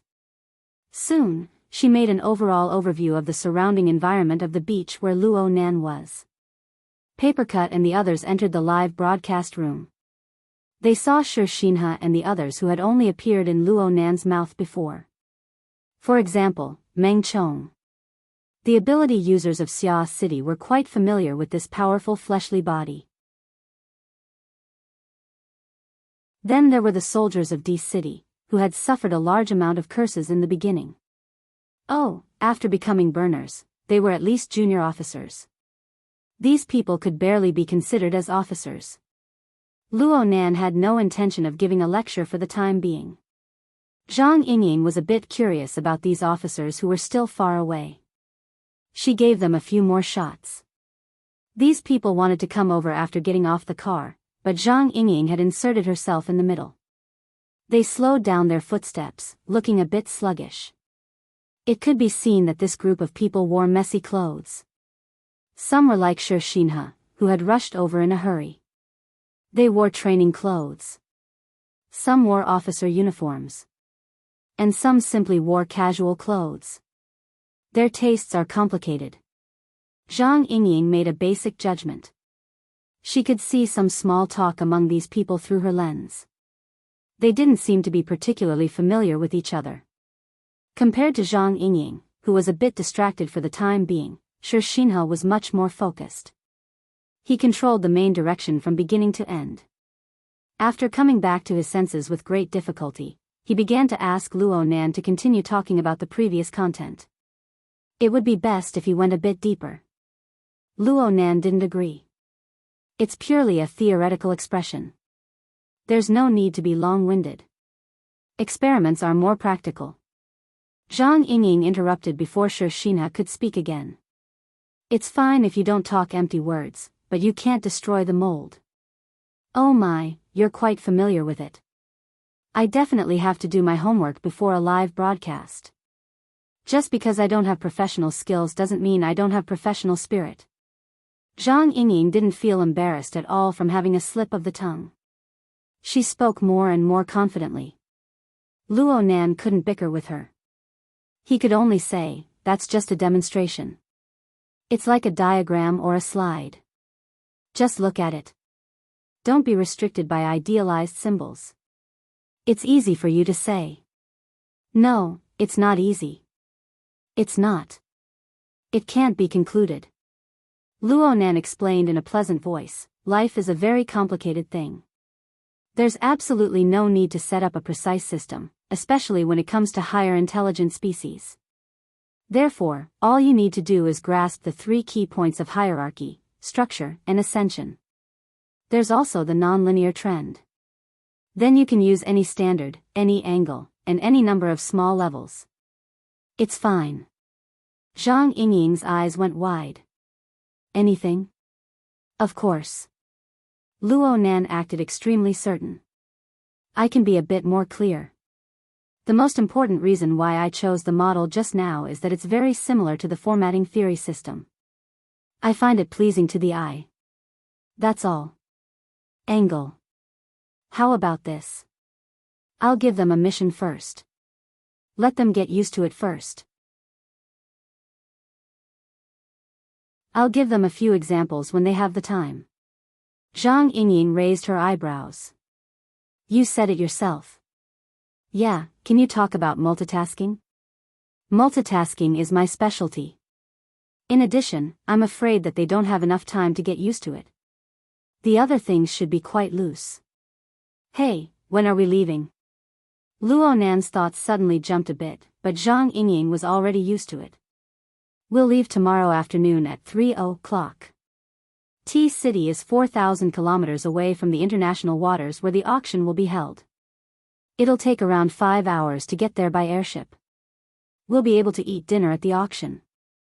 Can we leave a bit earlier? Huh. I want to go by sea, no problem. Of course, such a small matter wouldn't stump Zhang Yingying. If you want to see the scenery of the sea, we can find a relay station even though there isn't enough time. For example, Koro Base. We'll take a boat tonight. We'll find a few people to drink with, enjoy the breeze, and enjoy the life of night fishing. We'll see if we can catch a few fish. We can arrive at Koro Base tomorrow evening. We'll take a private plane from there and fly at supersonic speed. Half an hour is enough to kill our way to the international waters. Then we'll descend from the sky. Wrecking the place? Luo Nan laughed. Then let's go with this plan. Actually, I think it's more suitable to do some follow-up experiments on the sea. Okay, boss. Over at the Lawn Town Welfare Institute in Xia City, papercut covered his forehead. The live broadcast with Zhang Yingying's participation was becoming more and more like a chat or lifestyle program. Zhang Yingying was completely unaware of it. Perhaps she was enjoying it. She took the initiative to start a new topic of conversation. Hey, you're lab technician, or is he the lab equipment? Why do I feel like the guy in the lead looks a bit familiar? Luo Nan shot a glance. Oh, I've seen him before. When did you see him? 2 days ago in Ban City. I was communicating with T City. He was standing together with someone. Who? What's his name? Luo Nan's gaze turned to the nearby Meng Chong. Meng Chong had been acting as a wooden stake for quite some time, but his reaction was still fast. Sir should be talking about Cadman, the traitor that Sir has already dealt with. As for the person who came over, he's the captain of Deep Blue's operations stationed in T City. His name is Hood. Ah, I remember now. Zhang Yingying was also someone who had watched the live broadcast, but the more she thought about it, the more shocked she was. Holy crap, someone from Quantum Corporation? It's probably someone who's purely involved in the project. Luo Nan had a sudden realization. He clapped his hands. Your horizons are still not broad enough, Major Sure, just call me Shinha. Sure, Shinha's reaction was just as quick. Speaking of which, no matter how young and vigorous he was still older than Luo Nan by over a year. But under these circumstances, his attitude couldn't be any more natural. You even called non-military and government personnel. Sorry, no, your thinking isn't bad. Your net is quite wide. The number of people should be a bit more than expected. Sure, Shinha spent a second to make sure that Luo Nan wasn't mocking him. Only then did he respond in a low voice, you're too kind. My connections in T City are far from enough to support your request, Chief. So I'm just passing on your opinion, it's good as long as the matter is done. Luo Nan was quite satisfied. If we can have 10 more people, the probability of the experiment's success will increase by at least 20 points. Are you sure they'll listen obediently? Zhang Yingying directly pointed out the problem and gave a reminder. Sorry. Sure, Shinha received a call at this time. It was a call from his superior, who was closely monitoring the progress of the situation. He was trying to explain the matter of the candidates to Luo Nan. Chief. Sure, Shinha was prepared to ask Luo Nan to directly contact his superior. But Luo Nan didn't pay attention to him. Or perhaps, he didn't care. No need to go through so much trouble. They just need to do very simple, basic work in the experiment. It's fine as long as they're burners. We're all burners, that's right. Captain Hood, who walked over first, responded from a distance. He walked over a few steps and gave Luo Nan a standard military salute. The first batch of the temporary volunteer team consists of 7 people. We greet you. Mr. Luo Nan, we meet again. Zhang Yingying's camera focused on his face. Hood faced the camera, appearing relaxed and at ease. This is the first time we've met. I also greet you, Miss Zhang. All of us signed the agreement of our own volition. We've come here to contribute to scientific research. We can even sacrifice our bodies when necessary. It's quite gratifying to have a beauty like you to record our work. Zhang Yingying's lips curled, but she didn't say anything. This Captain Hood had quite the courage. If he could make his gaze more resolute and not deviate from Luo Nan's direction, then it wouldn't be easy to see the taut string of emotions beneath his carefree attitude. This was a fellow who became more unbridled the more nervous he became. Luo Nan didn't go and experience Captain Hood's emotions and personality. From his perspective, it didn't matter if they were volunteers or experimental subjects. Since they had arrived, the experiment could officially begin. Time was very precious. It was easy to imagine that a considerable amount of time would be wasted. 7 people. We can just barely start it up. I don't have the energy to give you guys an introduction to the experiment's objectives and process. There are practically no segments that require you to use your brains. So for every task I say, you guys will do it. Yes, sir. No one, including Hood, dropped the ball for the time being. They all displayed the style of soldiers. However, Luo Nan didn't have the awareness of a commanding officer. He just followed the prescribed order and made arrangements. First, we need to format the domain. You guys support the domain and maintain it in that state. The group of people looked at each other in dismay. Luo Nan frowned. Is there a problem? The 7 experimental subjects quickly communicated for a bit.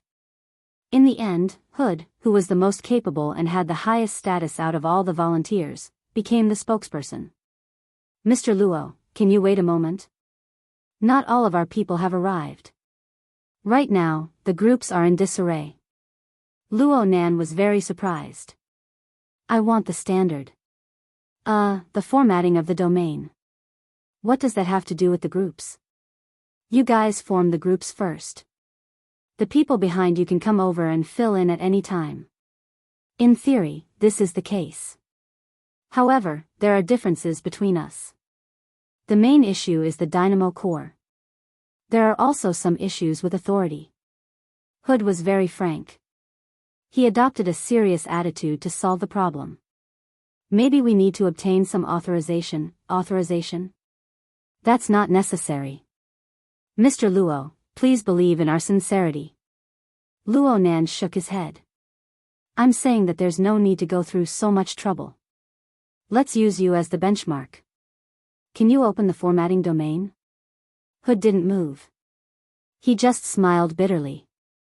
Mr. Luo, I said that due to the differences in the versions, we want to build. That's a problem for me to solve. Huh? Sure Shinha, who had been filming from behind, walked over at this time. Chief, the differences in the versions do exist. Especially with the rapid changes in the versions of the Dynamo core these days. It's hard to avoid conflicts between the two settings. Luo Nan turned his face and stared at him. The greatest value of the standard array lies in the standard. If you guys can't connect it seamlessly, then it's the same as completely obliterating its value. The standard array? Sure Shinha was a bit stupefied. Luckily, Luo Nan's words weren't too hard to understand. He was dazed for a moment before he quickly followed along. We really do need a unified standard authorization process. Luo Nan shook his head. The standard has always been there. It's just that some people are superfluous. It's inconvenient for others. So let's use you as the benchmark for the time being. Sure Shinha was truly stupefied. He only responded after 2 seconds had passed. Chief, I'm afraid it won't be easy for me to support the framework of the formatting space by myself. He was a researcher after all. Even though he had received the modifications and training of a burner, he wasn't able to reach the level of being able to dominate the domain. That was the ability that only an elite combat elite possessed. Luo Nan didn't care. The format of fire is no problem. This is fine. Don't be nervous. Luo Nan sized Sure Shinha up from head to toe and determined the limits of this person's abilities. He felt that it would be better to do the work a bit more solidly, so he made a slight adjustment to the design. We'll start from a more basic level. Come. Be like me. Huh? Before Sure Shinha could react, Luo Nan bent his right elbow and extended his palm forward. A small patch of air suddenly warped above his thin and slightly red palm. Then the temperature rose and the heat radiated.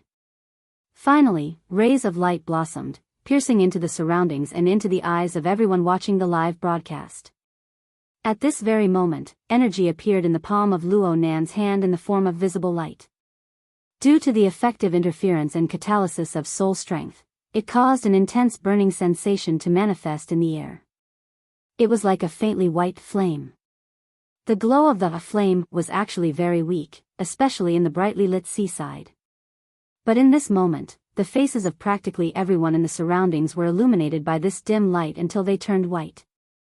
It was as if all the color of blood had been erased from their faces.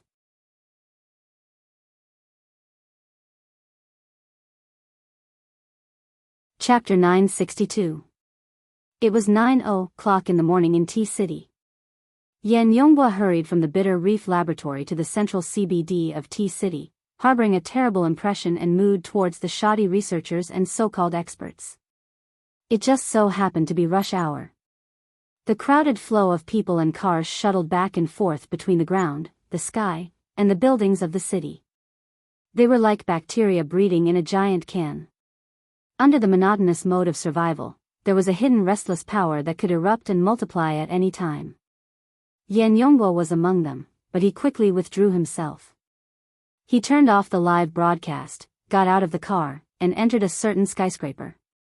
Under the guidance of his secretary, who was already waiting at the door, he took a private elevator and quickly went up to the top floor of the building, where the lighting was the best. Even in the central CBD, this was one of the highest points. The terrain, money, and power isolated the vast majority of the clamor. Yan Yonghua felt as if he had climbed out of a rotten can. It was as if he only needed to take one step and he would be able to completely escape. Then, he would throw the can into the trash can. Unfortunately, this was just an illusion brought about by his manic emotions. If psychological factors were excluded, this place could be called an excellent scenery. Looking down from a high vantage point, he could see the coastline not far away. He could see the seascape at the edge of the bustling area of the city until he exhausted his eyesight and blended into the grayish blue in the distance. But if he wanted to find the most valuable target on the coastline of T-City, even with the vision of an extraordinary, he might not be able to see through the disturbance of light in the atmosphere and see the actual scene. But Yan Yonghua's eyeballs turned slowly. There were 2 projection areas in the room, and they displayed clear images.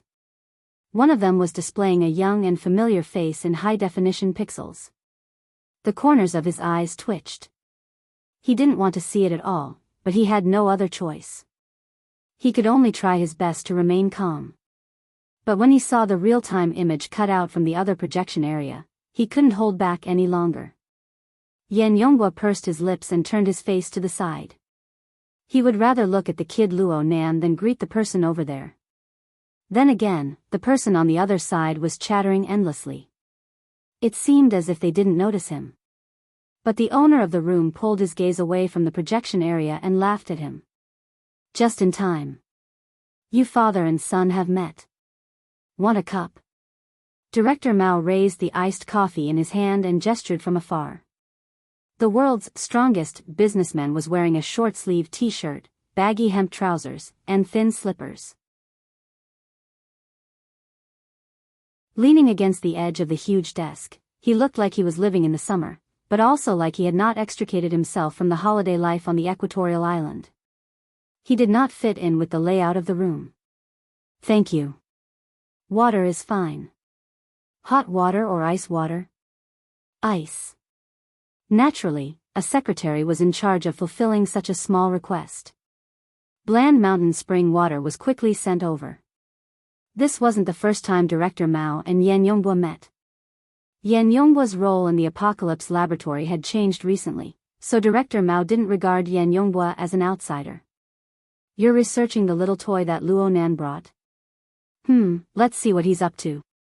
Yan Yonghua could feel that this person probably had the same feeling as him when he said these boring words. The current spokesperson for the video conference was too noisy.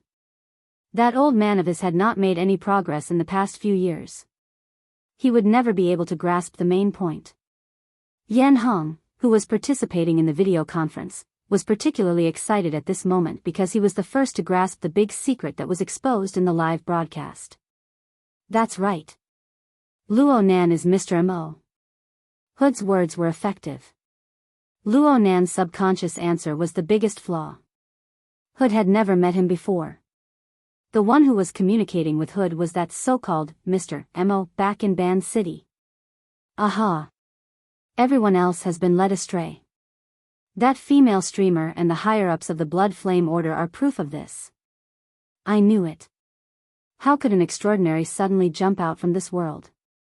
The live broadcast at Zeolite Beach happened to coincide with the short exchange between Luo Nan and Hood. The few people present at the scene didn't seem to feel that anything was wrong. And the many participants in the remote video conference were quite indifferent towards this.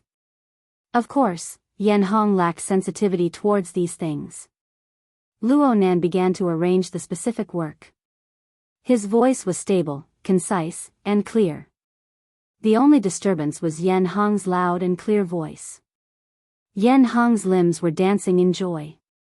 Yan Yonghua felt that his old man's current appearance was largely due to Luo Nan's speech on reconstructing formatting theory with 4 terminals and 4 levels. Yan Hong was overly stressed. Yan Hong strongly criticized Luo Nan's current behavior. What a deliberately mystifying fellow, Dr. Yan. Finally, someone couldn't help but speak up. I called you over because you're the founder of the archetype format theory. You're an expert in the aspect of burner modification technology. We need you to clarify some of the technical aspects. I believe that there will be more professional people to analyze the other fields. But, Yan Hong originally wanted to defend himself, but it was unknown which big shot was looking at him. His face turned a bit stiff. He paused for a moment before opening his mouth again. His voice had already lowered by at least 2 octaves. Yes, I understand.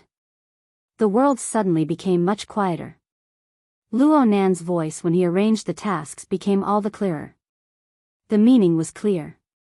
But soon, because of the issue of the version and authorization, it became a bit confusing.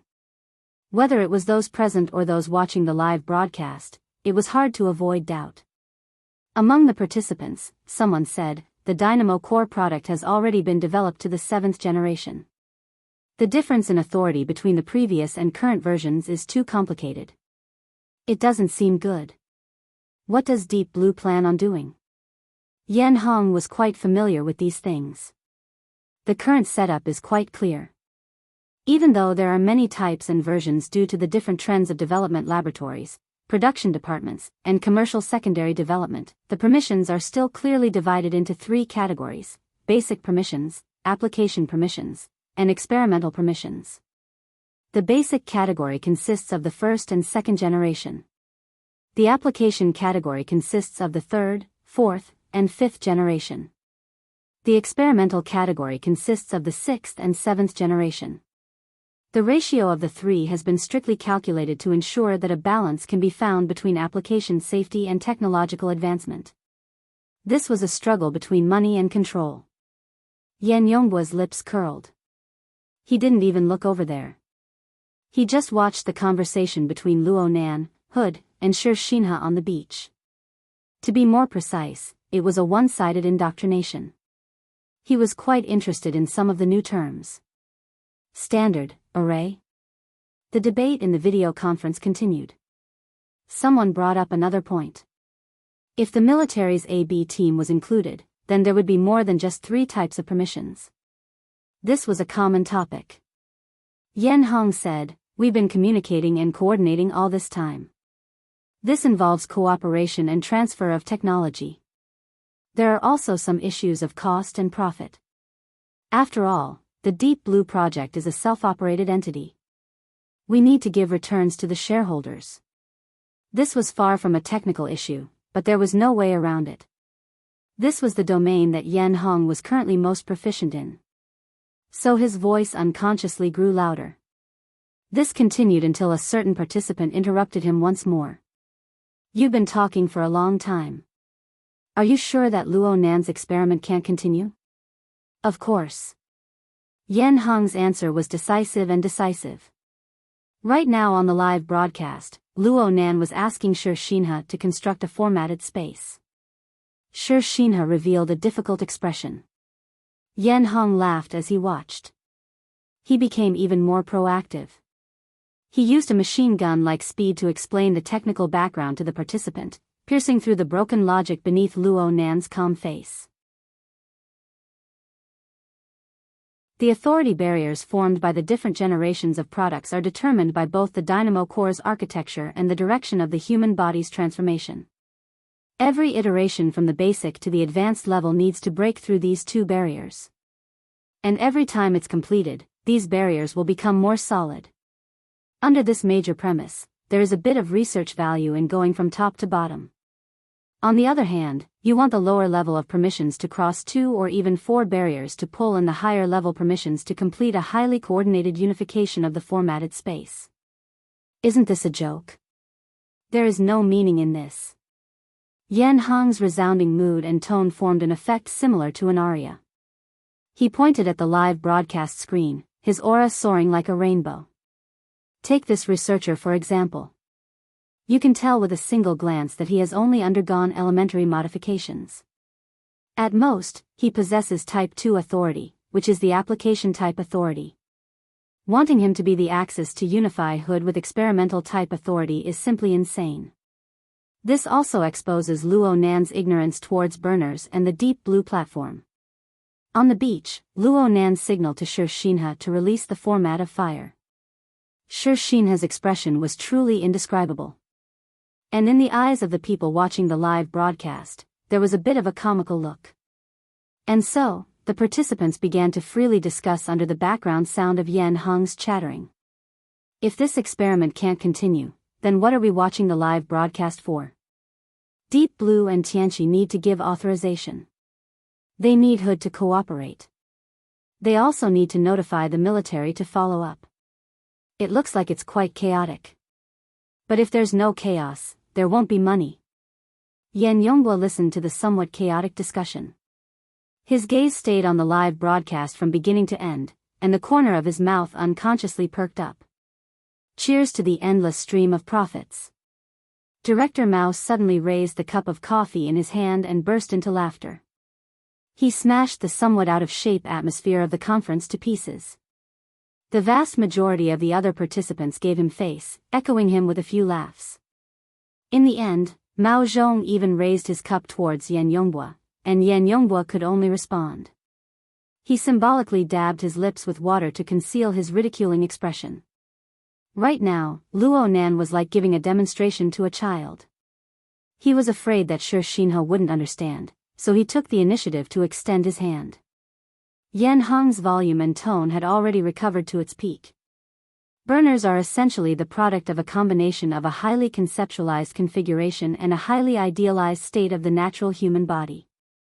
It is precisely because of the conceptualization that every new generation is a great change in design thinking. It is precisely because of the idealization that the human body will be modified with harsh requirements in terms of the body and technology. The regulations of the two are the most solid foundation of burner modification technology. They are also the most powerful barriers. They cannot be. In the next second, the faint white glow of the flame streaked across the bottom of Yan Yonghua's eyes and cheeks under the double refraction of the glass and clear water. He was startled for a moment. The mountain spring water had clearly soaked his lips, penetrating with a cool air. But at this moment, a scorching sensation and a burning sensation smacked him without the slightest scruple. It was as if Yan Yonghua had been scalded. He reflexively moved the cup back, but his movements were too large. He wasn't able to place the cup properly, and the water droplets in the half-full cup splashed out, splashing onto the front of his shirt. But Yan Yonghua didn't make any superfluous movements. He just maintained the posture of the cup splashing to his chest. He stared fixedly at the projection area, stared at the live broadcast, and stared at the cluster of weak yet clear flames in the palm of Luo Nan's hand. The flames possessed a unique sense of light. After a short period of chaos, the sound in his ears became exceptionally clear. Within the entire room, within the entire remote conference scene, only Yan Hong's voice could be heard. He screamed in a trembling manner, "No, no." Yan Hong probably wanted to say something along the lines of impossible. But under the sudden impact, this creator of the archetype format, the authoritative expert in the field of burner modification, was like an old repeater. After getting stuck twice, he began to repeat on the verge of collapse, "Unstoppable. Unstoppable. Unstoppable." Yan Hong's vocal cords had already lost the ability to vibrate by the third time. He didn't make any other movements. His body's functions were already locked to a dead stop. He only had an empty gaze that swept across the chaotic and crisscrossing images of space. It was as if he wanted to hook onto something and maintain the most basic of balance. This was the first time Yan Yongbua looked straight at the scene of the video conference ever since he entered this room. He looked at his old dad, who was using the most absurd and ridiculous method to grab everyone's attention, but who would care about a hoarse old man shouting at the top of his lungs when a truly dazzling character was standing in front of him? Was this the fate of a lifetime? The gazes of the father and son interweaved and intersected. Perhaps there was some communication. But even Yan Yongbua himself wasn't so sure. Yan Hong's eyes flipped up in the next second. He fell backward, completely falling out of the range of the camera. The corners of Yan Yongbua's eyes twitched a bit, but his face remained expressionless. He shifted his gaze once more. And when he looked at the drawing of the live broadcast once more, the young man, who had a matter-of-fact attitude from start to finish, finally twisted the muscles of his face. The blood vessels in the corners of his eyes suddenly swelled, weaving into a dense net. Director Mao raised his eyebrows. He just happened to see a blazing white flame that was far more solid than the one Luo Nan had demonstrated burst forth from the palm of Yan Yongbua's hand. It brushed across the body of the cup he was holding. The walls of the cup cracked and the clear water boiled. The water either flowed or evaporated in the span of a single breath. The cup was empty. Yan Yongbua felt Director Mao's gaze and turned to look at him. Their faces met. Half a second later, Yan Yongbua's eyes drooped down under the pressure of this extraordinary power. He gently placed the glass cup that could shatter at any time on the edge of the office desk. Then he bowed. "I've been impolite. My father's body isn't feeling well. Please allow me to go and make some inquiries. Unfortunately, he's at a critical moment." "I understand. Please help yourself." Director Mao raised the already empty cup once more. This could be considered sending Yan Yongbua off. He was very certain that Yan Yongbua wouldn't return to this room. And right when Yan Yongbua pulled open the door and walked out, the sound of intermittent gasps, startled cries, and even curses rang out in the remote conference room. Yan Yongbua's movements paused for a bit. In the end, he didn't turn his head. He walked out with large strides.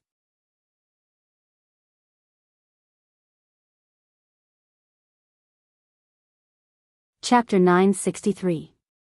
It was 9 o'clock in the morning on Zeolite Beach. Due to the thick fog that pervaded the sea, the sunlight was somewhat obscured. The boundaries of light and shadow on the beach were not clear enough. It was as if there was a layer of frosted glass between them. It made people subconsciously feel that many details might be missing in this moment. So at this very moment, thousands of eyes from all over the world stared at this private beach with all their might. They were like thousands of searchlights. Even though everyone had different viewpoints and thoughts, they had indeed achieved instant coordination in this instant. They hated that they could not completely illuminate this place, especially the details of the domain of space in Luo Nan's palm. The emotions were so intense that Shi Xinhe's and Zhang Yingying's lenses seemed to be unable to bear it. Their lenses shook violently. From another perspective, it was extremely in line with the mental state of the vast majority of people. In fact, the lens of Shi Xinhe, who was currently standing opposite Luo Nan on the beach, had already gone crooked to who knows where. Fortunately, Zhang Yingying was still there. She realized the linkage, projecting this absurd and inexplicable scene into everyone's field of vision. From Zhang Yingying's lens, one could see that Shi Xinhe was like an old machine immersed in seawater. The joints of his entire body were rusted to death. He maintained the posture of reaching out with his hand, and the format of fire swayed faintly. It barely reflected the radiance of the cluster in Luo Nan's palm, but he did not make any further movements. He did not know what to do next. Shi Xinhe did not move. Luo Nan moved. Luo Nan's palm, burning with flames, extended a certain distance forward. The edge of his palm made contact with Shi Xinhe's thumb, basically maintaining a flat surface. The two blazing clusters of format of fire swayed a few times under the blowing of the sea breeze. The flames and light made contact, and they suddenly swelled. In this instant, the eyelids of many people watching the live broadcast twitched. Some narrowed, and some widened. Was it about to explode? No. The two clusters of flames were merely blending together. No distinction or difference could be seen between them. Luo Nan maintained a flat voice. Maintain this state. Next, we'll make some fine adjustments. Fuck me. Papercut spat out a fragrant breath once more. The expanding and blending flames seemed to transform into a sword of light that pierced straight into his eyes. It stabbed him so hard that he suddenly raised his head.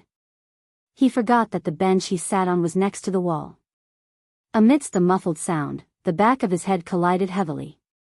For a time, Papercut didn't feel any pain. Even his grunt was stifled in his throat. He only felt that the scene in the projection area before his eyes was swaying and fluctuating. It was absurd to the extreme. Di Weiwu was also blinking his eyes. Although he was young, he had lived in this circle and had seen a lot. Of course, he was still a child, and he only knew one side of things. This is the format of fire, right? Did Brother Luo Nan learn Secretary He and Guard Gao's ultimate moves? God would probably cry if he heard that. Papercut's thoughts swayed back and forth, casually weaving all sorts of illogical scenes. At this moment, the pain of the back of his head hitting the wall was transmitted from his nerve endings to his central nervous system. He gasped and clutched his head, but it also made him a little more clear-headed. He subconsciously turned his attention to his friend group, hoping to get some support from there. No matter what it was. However, there was only the tragic scene of a tsunami passing through the group. There were some dull, panicked, and even inappropriate expressions, as well as some hi. Everyone's minds were scattered and shivering under the illumination of the blazing white firelight that Luo Nan and Shishina supported together. As the first person to send the message to the group, Papercut felt that he had the responsibility to sort out the logic. However, as soon as his thoughts formed words, he was convinced that this was the stupidest guess of all. Nanster, he, accepted the transformation? At the same time, in a group that Papercut wasn't too clear about, someone asked nearly the same question in an investor's video conference in Deep Blue World. In the next second, there were sneers and mockery. Are you saying that Yan Hong fainted from happiness? But how do you explain this? The person who was rebuked slapped the table. Yan Hong, that bastard, just said that the dynamo core and the corresponding modification technique are two barriers for every level of authority. That researcher was at the 2nd level, so he should be at the 4th level. What was he now? High and mighty?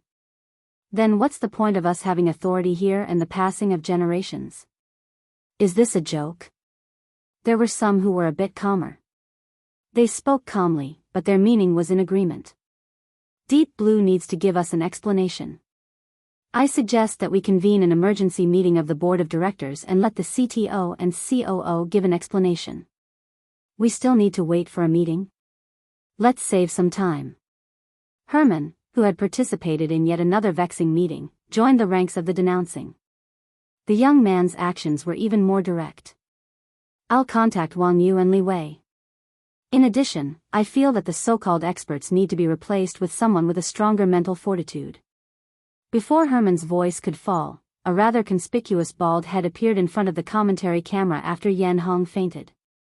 This person was expressionless as he nodded towards the camera. I'm very sorry that an accident occurred. I hope that I can satisfy everyone. Many of the people participating in the meeting recognized this fellow. Bald Jeff, an important scientist of Deep Blue and the Apocalypse Laboratory. He was an authority on dynamo core technology, and he would occasionally appear as a spokesperson for the laboratory. Herman and Jeff had a bit of friendship, but this didn't mean that he would accept this kind of replacement. Jeff, Li Wei should make an appearance in this matter. We absolutely don't want our trillions of investments to sink into the ocean of the Deep Blue world. Mr. Herman and everyone else, Chief Li Wei is indeed unable to participate in the meeting. He's currently on the phone with Lieutenant General Joseph. He has an appointment in a bit. But I believe that he will certainly pay attention at all times. Someone rushed to ask Herman a question. So you're saying that Li Wei also believes that this is a major event? Bald Jeff was even more solemn than usual in front of the camera. He was like an emotionless speech machine. From a professional technical point of view, we still need to gather further information and conduct analysis. We need to know what step Luo Nan can take in the end. It sounded like an excuse at first, but Herman captured an ominous tone from within. You're saying that Luo Nan has indeed activated the format of fire under the premise that he hasn't received any modifications? From the current situation, fuck your current situation. He's a burner right now. He doesn't need any modification techniques. He's a purely self-sufficient burner. Bald Jeff's eyebrows furrowed. We can't come to a conclusion lightly. And even if we use a broad definition, he is. This is an extremely special case. No matter what he does now or what he does in the future, it doesn't prove that this case possesses repeatability and universality. Herman burst into laughter. You're saying that he can do even more? Mr. Herman. Someone suddenly interrupted. Isn't he going to do the format of space? A cold wind suddenly blew through the video conference room. Not a single one of the dozen or so people in the conference room spoke. Who's next? Under the live camera, Luo Nan completed the fine-tuning that no one besides him could figure out. Then he indicated to the idiots beside him to let the ones behind him follow. Hood, who was originally standing closer to the front, was still in a dazed and absurd state. He stared blankly for a moment before coming to his senses. He took a step forward, but he wasn't as fast as the others who moved their lips. I'll do it. The one who spoke was a young man who looked extremely strong. He wore the same training uniform as Shinha. They should be members who had come to T-City to participate in the safety training. Sure enough, Shinha introduced mechanically. Steven, this is the project teams. Luo Nan didn't care about this. He just let Steven ignite the format of fire. The young fellow, who was at least 10 years older than Luo Nan, had the expression of someone who was carrying out a dangerous mission. He extended his hand and let his own aura fuse into the group of flames. With you as the main axis. Huh? The two participants had stupefied expressions. Luo Nan's gaze pointed at Shinha. I'm talking about you. You'll be the main axis of the framework of the format domain. I'm the one doing the experiment. In order to guarantee objectivity, I can't participate in your domain. Objectivity my ass. Hundreds of people roared in ridicule as they watched Luo Nan single-handedly direct this scene. Luo Nan was calm in Zhang Yingying's camera. This magnitude is more or less enough. It can sufficiently interfere with the mental and material planes at the same time, allowing the burner's prescriptions to be projected into the structure of space and time. It also maintains relative stability. It can barely be called at the domain. Maintain it. Not bad. It's that simple. This was a lie. He wasn't the only one who guessed this. There were so many ability users and military burners all over the world. It wasn't like no one had seen the format space before. It could also be said that the format domain was activated. Life energy was transformed into the most straightforward light and heat. The glorious scene of the engraving of the framework of rules and regulations in space and time was something that would be unforgettable for the rest of one's life. The most classic battle example in recent times was undoubtedly Blood Prison Tian Bang laying down the format space. He used absolute superiority to kill the Blood Flame Order's veteran expert, Mo Luan. Not only did that battle push Tian Bang to the position of number 1 beneath the extraordinary, his name shaking the world. It also provided an excellent example and direction for the secular military and political system to touch upon the highest level of the extraordinary. And right now, the format fire in the palms of the three people was stable and blended together. The color of the light gradually thickened. But compared to the battle between Tian Bang and Mo Luan, the difference was like the difference between heaven and earth. Can this be considered a format domain? Herman was filled with nervousness and a sliver of delight. He asked Baldy Jeff for an answer. However, Jeff didn't answer. He just stared very intently at the live broadcast screen. Luo Nan, who was in front of the camera, was completely unaware of this. He continued to speak his own words and do his own thing. You two are usually partners. Your gears work together quite well, but it's not typical enough. Next, we're going to change groups. We're going to change the best version as well. Many of you seem to be different. Hood, who was within arm's reach, had already opened his mouth. Luo Nan gave a clear order. Give me an even lower version. First consider compatibility. Hood had already forcefully stuffed back the words that were on the tip of his tongue. The other fellows didn't care. Someone immediately raised his hand. T-City's Coastal Defense Special Forces. Second Lieutenant Wilson.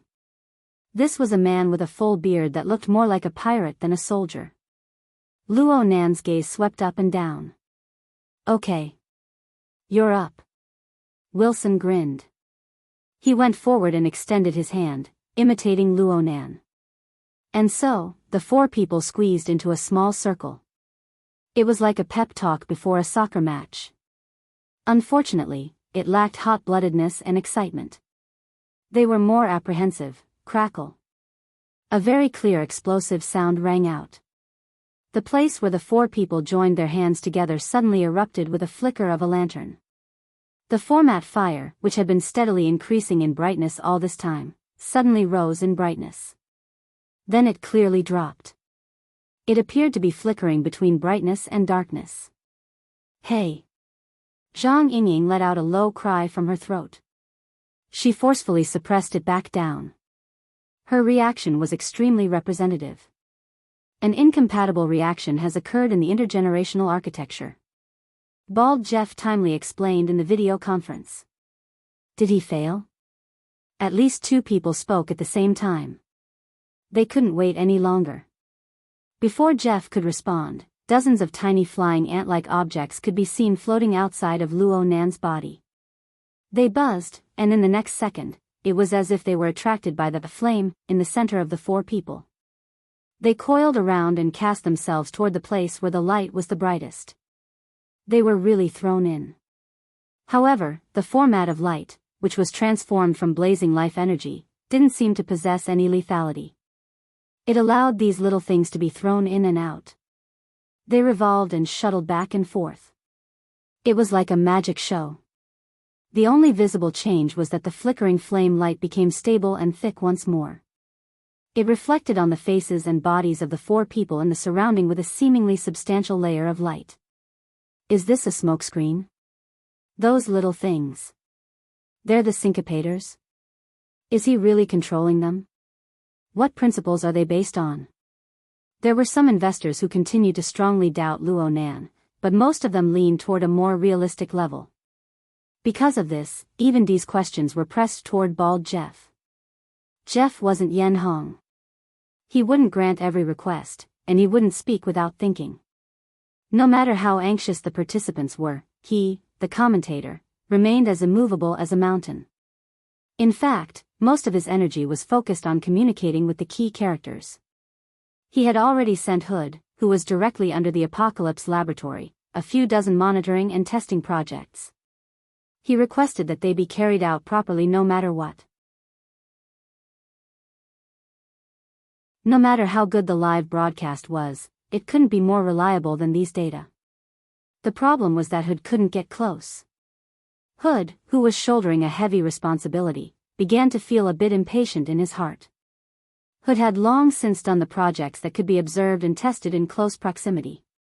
The rest required him to personally participate in order to sense and record. Of course, this was the most important part. He couldn't figure out whether or not Luo Nan's repeated exclusion of him was intentional or not. It must be known that the decision of the experiment rested on Luo Nan alone. He wasn't the only experimental tool, like Hood. Hood put himself in Luo Nan's shoes and thought about it.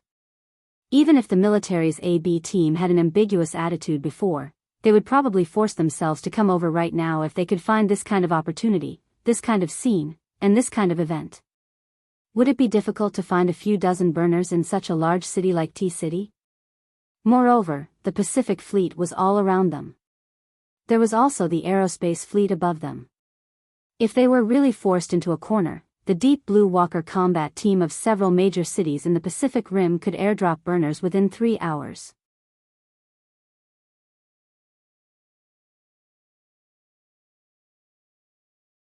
Chapter 964.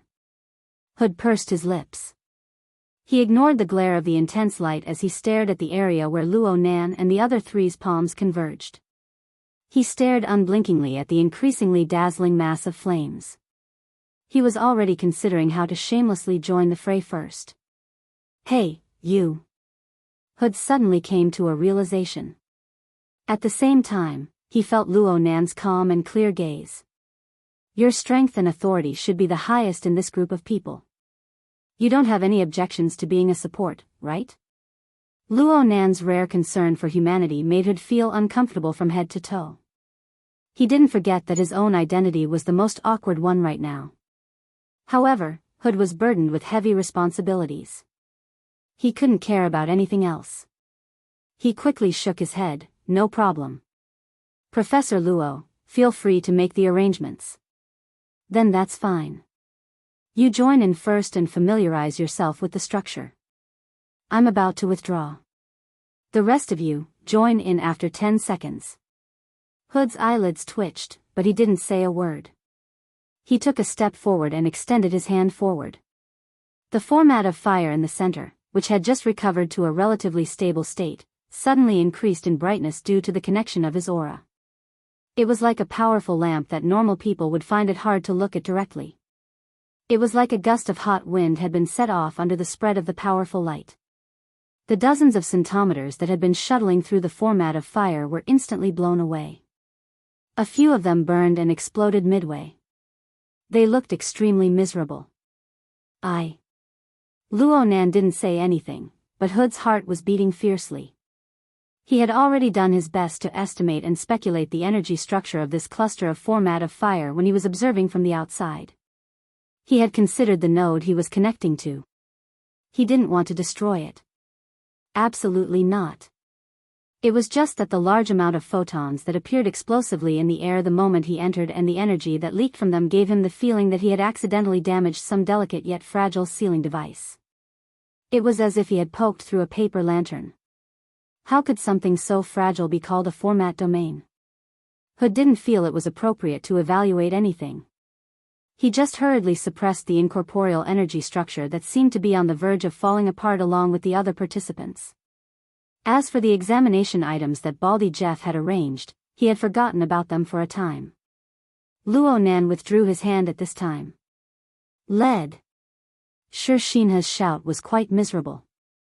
Aside from the panic of watching the core structure collapse, he also hoped that Luo Nan would lend a helping hand. Luo Nan didn't even shift his gaze. Zhang Yingying's lens was very sensitive. She immediately followed Luo Nan's line of sight and looked around. She looked at the syntome that had been blown into the air. These small metal and aggregate products were moving up and down in the feeble airflow, but in the end, they still maintained a dynamic balance and were scattered in an area with a diameter of about 10 meters. This is... Zhang Yingying wanted to ask a question, but Luo Nan turned to the camera. He extended his hand and pointed to the side. Understood. Zhang Yingying understood tacitly. She and Luo Nan immediately moved out of the range of the syncopator. When he turned around to look at those experimental tools, they were still standing stiffly on the spot. All of them were at a loss for what to do, and they looked extremely pitiful. What's going on? The experiment is still going on, right? Zhang Yingying swallowed the word failure. It's all right. It's just that some people are a little stiff in the head. It's probably because they let the dynamo core take care of a lot of things. Huh? Luo Nan sighed and raised his voice. The flame is just a demonstration. Isn't it because you guys are inside the formatting domain? The rest of you, go in. Sometimes, concentration is very important. The group of people looked at each other in dismay, but Luo Nan's command was still effective. The remaining 4 military elites began to draw closer to their comrades who had set fire to nothing. As the distance between them continued to shrink, their auras intertwined and intertwined with each other. A new feeling began to emerge. Hood's eyelids twitched once more a second later. Shi Shinha, who had been designated by Luo Nan as the main axis of the formatting domain, subconsciously raised his hand. His fingers, palms, and elbows streaked across the scorching radiance of the format of fire, setting off a field of flowing sparks. Then, the excessively bright format of fire shattered with a bang. The vast majority of photons abided by the second law of thermodynamics.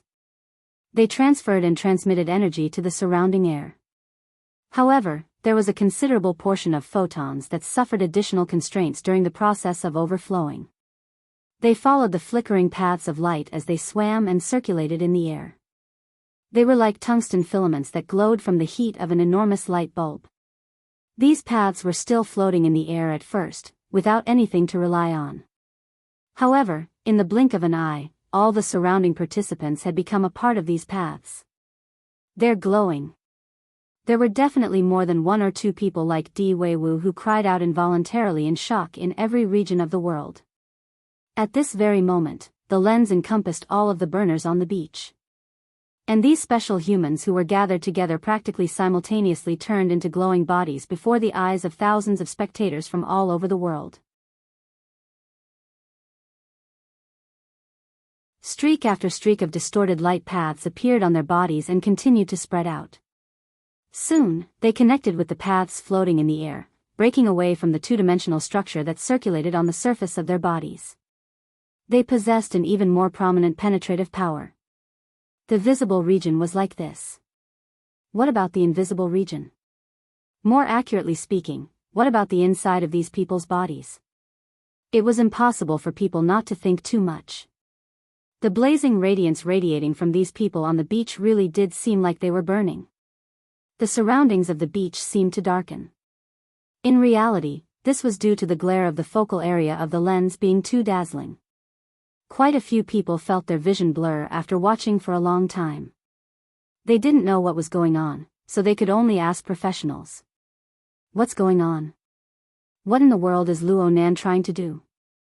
A certain representative of an organization participating in the video conference completely lost any thoughts of deep thought. He just wanted to know the final answer. Out of control. Bald Jeff simply spat out a single word. Right now, there was no need for Hood, who was trapped in the situation, to give an answer. A preliminary conclusion could already be obtained through the changes in the data of the remote monitoring. What out of control? Are they going to die? Enter a state of mental derangement? Bald Jeff furrowed his brows, but he still accepted this unprofessional description. He explained once more, the vital signs of those being monitored can be considered stable. The out of control I'm talking about is mainly referring to the energy and information structure of the human body that is dominated by the dynamo core. Can't you explain it a bit more clearly? Are you guys trying to recite the rebirth mantra at a time like this? Bald Jeff shot a cold glance over. He continued to use his own pace to explain. The current situation is that all of the burners on Zeolite Beach have a portion of their strength that has broken away from the dynamo core's regulations. Simply speaking, they are still healthy and full of vitality as burners. However, this vitality has already broken away from the dynamo core's original settings. They can completely do some things that are impossible to calculate within the existing models. They can create a few unpredictable troubles. The members of the conference were silent for a few seconds.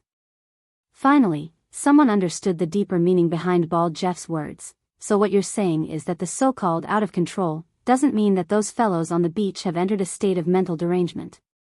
You're just saying that our control has collapsed? Bald Jeff didn't give a direct answer. He just grinned. The good news is that everything we've seen so far is still within the scope of the relevant configuration logic. Perhaps we can quietly appreciate the brilliance of the structural light that doesn't exist within the dynamo core's design. Perhaps we'll be able to use it in the next upgrade. A muffled sound came from within the virtual venue. It was unknown who had smashed the table, but the sound waves were filled with anxiety and irritation. Control it a bit. On Zeolite Beach, Luo Nan clapped his hands. He indicated to Shinha and the others, who were rapidly transforming into human tungsten filaments, to exercise some restraint. You guys don't have armor on right now. The overflowing energy has a convergent effect. If you keep doing this, you'll really burn up. The 7 burners in a circle looked at each other in dismay. Their minds were absent-minded. At this stage, there really weren't many who could truly understand their own state. Hood could barely be considered one, but his current state of mind was a bit scattered. His cultivation was the highest within this batch of burners, and his abilities were the strongest. He had the most exquisite grasp of the dynamo core system and the corresponding configuration logic. However, the more he was like this, the less he was able to resist the structural light that exceeded the scope of his understanding. The structural light that conformed to configuration logic was even more profound and profound. Within this seemingly fragmented yet indistinctly integrated structure, he himself had become a part of the entire structure. Whether it was his life force or his thoughts and consciousness, they were all reaching a domain that he had never sensed before. He had never considered it. He had never imagined this domain. He was no longer as strict as steel. No, the flow model of energy and information was still strict. It was just that it was no longer those extremely familiar, man-made regulations. It was even more impossible for it to be a model that the dynamo core was grasping and calculating. Instead, it was in a vaster domain. It was outside the limits of his perception. It was thrilling, yet it was a perfect maneuver and configuration that made his obsessive-compulsive disorder feel extremely comfortable. The problem was that he was truly too powerless as the controller. Hood was still letting his thoughts run wild when he was suddenly called out. Especially you. Hood, right? Huh. Just being in a daze won't do. Your ability is the strongest. Even though you're not the main axis, you can completely act as a valve. What should I do? This was originally done by you guys. Is it that hard to gather them together? 7 burners. 7 elites. Right now they were like 7 idiots. Idiots that were about to be roasted from the inside out. Everyone in the audience could see Luo Nan's helplessness. He put his hands on his hips and thought for a few seconds. Then he lowered his head to reality. Forget it. Right now you guys find a more clear-cut area of focus. For example, the sandy beach beneath your feet. Sure, Shinha, you're the main axis. You decide. Yes. Do something to this sand. Use the domain you guys are supporting. Sure, Shinha's scalp was covered in sweat. He looked at the sand beneath his feet. His mind was nearly blank. As for the one that left the deepest impression, that's right. That ball of sand. Bang! It was clear that the result of using too much strength was a muffled sound that nearly shook the entire beach beneath his feet. The sand gave rise to fine waves that spread in all directions. It was so much so that even the seawater that surged to the head of the beach was pushed back a bit. However, Luo Nan's previous arrangements were also shaken. Some of the mounds of sand were trembling. Some had even collapsed. Wow! The blood flame order has suffered a huge loss this time. Zhang Yingying, who was in charge of the camera, could not help but spit out a sentence. This natural beach of high quality might not be able to withstand such torment. The camera quickly shifted. Luo Nan maintained his posture with his hands on his hips. He just tilted his head to express his helplessness, but in the end he didn't say anything. In any case, a portion of the accumulated danger had been eliminated, right? As for the true victim, Meng Chong of the Blood Flame Order, he was currently on a call with someone. Meng Chong merely raised his head to glance at Zhang Yingying when he heard her voice. Soon, he sank into a rapid and frequent conversation. Comparatively speaking, he was a bit more sensitive to the camera. Look at the main point. Focus on it. Zhang Yingying's simple camera shift caused the emotions of her friends to surge. Aren't you filming a romance movie? I dare you to say that again. I'll immediately turn off my phone. Sister Yingying, Auntie Zhang, we were wrong. In this unconventional and short exchange of live broadcasts, the camera shifted back to the high-brightness core area jointly constructed by the 7 burners. She looked at these experimental tools that were neither segmented nor assembled. They stood frozen on the spot. Could this even be considered a core? Zhang Yingying obviously had objections regarding whether or not it was a core. The true core was Luo Yuanwei, okay? This monkey's movements were too cool. Also, why did she feel that the most crucial element wasn't the burners or the glowing tungsten strands, but something else? Her camera shifted slightly, giving the scintometers floating in the air a quick and eye-catching focus operation. An eye-catching arc of light was flung out from the high-brightness area of the 7 burners at this time. It instantly bent and circled around the surrounding air, darkening and disappearing a second later. And in this 1 second that was neither long nor short, the arc of light connected at least 3 scintometers. And every time it connected, there was a clear turning point. Perfect. Zhang Yingying gave herself a thumbs up in her mind. She could practically imagine the extreme clamor behind this camera. Advertisement master photography achievement of the inner world achieved. Asterisk. Omega asterisk, asterisk, not mentioning how Zhang Yingying madly added more scenes to the syncopator, the danger level of the core area in most people's eyes decreased. And after 2 or 3 meaningless and extreme movements, Xinhe began to grasp some basic skills. On the beach, a fountain started gushing out. It was purely made up of fine sand. As its height grew, the amount of sand involved also continued to increase. However, it formed a relatively balanced cycle with the beach below. Many people who had been watching the live broadcast from the beginning quickly came to a realization: Xinhe was imitating. He was imitating Luo Nan's demonstration class not too long ago. The first step was to pull out a sand column from the beach. The next step was to turn it into a snake that coiled around it, but it was really difficult to control. "It's better to stabilize it first," Hood said in a low voice, subconsciously wanting to help.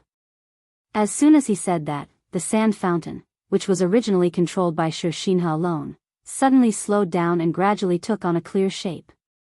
Hood's words served as a reminder that they, as experimental tools, were still rushing over when Luo Nan demonstrated.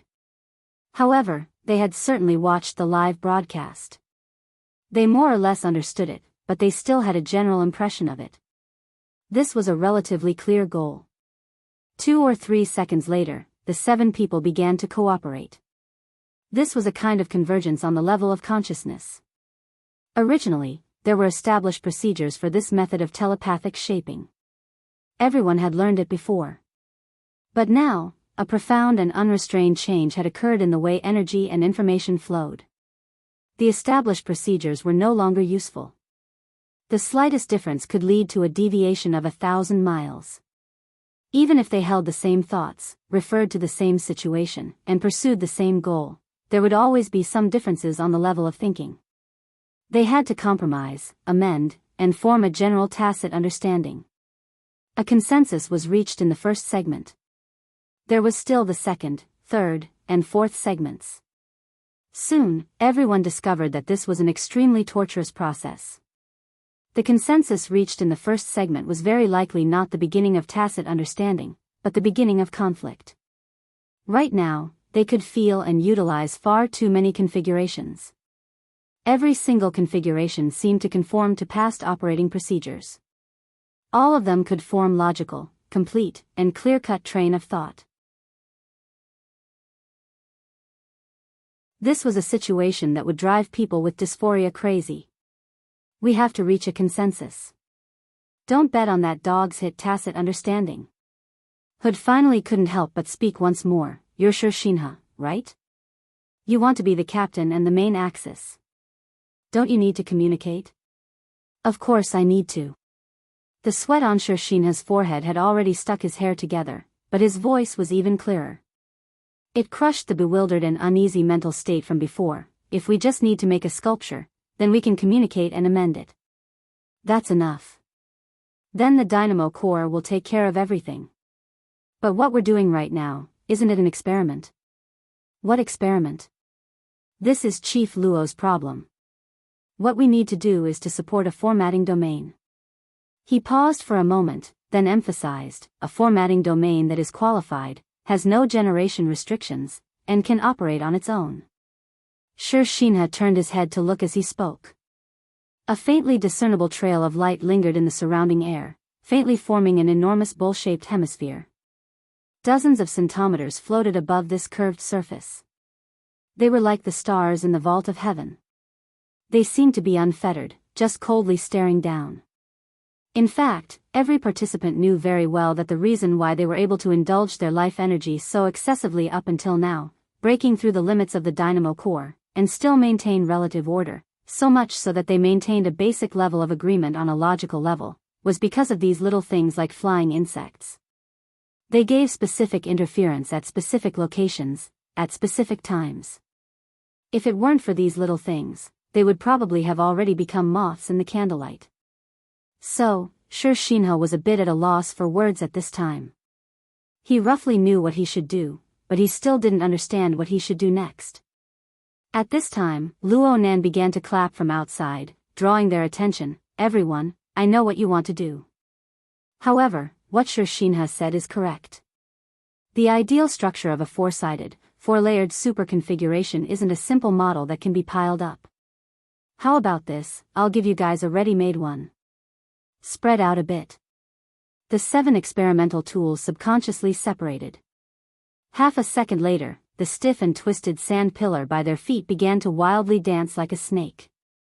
Then it bent and piled up, gradually forming edges and corners. Clearly, Luo Nan was manipulating the grains of sand. But the problem couldn't be explained so simply. This was because in the eyes of Sher Shinha and the others, under Zhang Yingying's sensitive lens, the centimeters floating and flying in the air were clearly dancing and resonating with the grains of sand. There were also those crisscrossing rays of light. In fact, everyone watching this scene could more or less discover, the sand pile structure that was gradually taking shape was currently interacting with all the elements related to the burners in their field of vision. Herman suddenly opened his mouth in the video conference. If we send out an action team to take measures against Luo Nan, will we end up like those 7 idiots over there? No one answered him, including Baldy Jeff. Herman actually answered his own question. That's right. One has clearly fallen in already. Several seconds later, a ball of sand that was nearly identical to the one Luo Nan had previously displayed took form and floated in the middle of Sher Shinha and the others. They could see the millions of grains of sand that formed the ball of sand. They revolved orderly on the smooth surface of the sphere. However, they didn't revolve in a single direction. Instead, they revolved in a complex circulatory system similar to the circulation of Earth's atmosphere. The group of people felt their scalps go numb just by looking at this. Are you ready? I'm going to let go. The 7 experimental tools really were about to collapse when they heard similar words. The key was that Luo Nan did what he said he would. His control power, which was like an extension of his arm, instantly broke away. The originally perfectly round ball of sand immediately transformed into an extremely ugly shape. Moreover, it sank down. The 7 people in the circle practically squatted down at the same time. They extended their hands, wanting to catch it. Luckily, the ball of sand didn't hit the ground. It dangled dangerously. You guys can be at ease and boldly try. Really. Even if there's a problem, the first thing to collapse will be the centimeters. Luo Nan encouraged them from outside the circle. But before his voice could fall, a centimeter ignited once more above their heads. It exploded into pieces amidst the intense light and flames. Someone in the circle let out a cry of alarm. It was the pirate-like officer, Wilson. He had made a bad start, causing at least 2 people to let out short, low cries. These elites of the military had undergone strict training and selection. They had gone through trials and tribulations to complete the transformation of burners. They behaved like a group of young girls who had just stepped into society. There was no other way. Luo Nan could only console them. It's okay. Aren't there a few dozen more? You guys are safe before they all explode. He looked at the time as he spoke. Their current progress was a bit behind his expectations. Perhaps he should plan things out and open up a second battlefield. He should let some steps proceed simultaneously.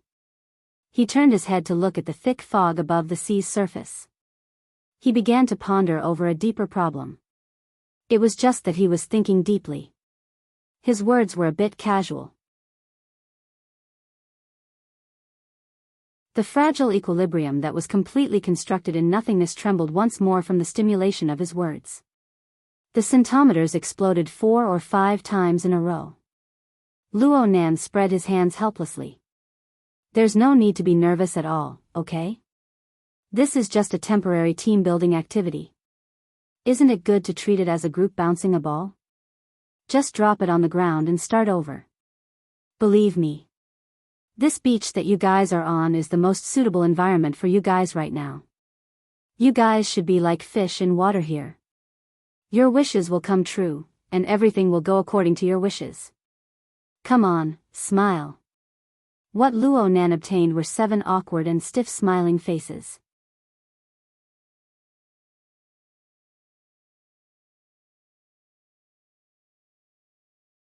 Chapter 965. Okay. Luo Nan confirmed once more. He really lacked leadership and mobilization abilities. He simply didn't add to the mess and let them adjust and solve it themselves. Of course, the necessary experimental goals and training subjects had to be clear. Once you guys maintain this sand ball, go over there. That's your final workstation. Luo Nan pointed in the direction of the lone deep blue walker exoskeleton armor by the seashore. You should all have experience controlling deep blue walkers. So the next step is to get that fellow to move. Sure, Shinha, you're the main control, but everything is in a formatted domain. It should be more outstanding than a single person controlling it. Bang bang bang bang. It was unknown who shuddered, but another string of syncopators exploded. Luo Nan was already used to this. He just treated it as firecrackers. After thinking and calculating for a few seconds, he simply replenished the group, increasing the number of syncopators to 30. Feel the rhythm of the syncopators' operation. You can also try to segment them. Actually, you guys aren't used to it. You guys are too nervous. It was quite interesting to say that as the number of syncopators increased, the group of people felt that their tolerance for mistakes had increased. Their mental states clearly improved. It was unknown who started it, but they actually tried to get closer to the deep blue walkers by the seashore. Luo Nan didn't disturb them any further, but he turned to look at the syncopator reserves in his hand. They clearly didn't have many left. The second batch should be out. Send some more over. This time Luo Nan pointed at Meng Chong. Meng Chong was still in the middle of a heated discussion with the higher-ups and researchers of the order. He was shocked when he heard Luo Nan's words. He looked at the burners on the beach and the syncopators surrounding them. Only then did he understand. He stood up and responded. Meng Chong's communication with the order had not been cut off. Right now, he just needed to relay the matter. However, he felt the formatted domain erected on the beach and thought of Elder Mo Luan, whose corpse no longer remained. It was hard not to feel strange. Also, Meng Chong didn't forget that Luo Nan's experiment on Zeolite Beach was actually divided into different sections. The group of burners was just one of them. In contrast, Luo Nan was right here. From Meng Chong's perspective, Luo Nan was reminding him, sure Shinha and this group of military elites would adapt very quickly. If Luo Nan didn't make any progress when the time came, the Blood Flame Order would lose face.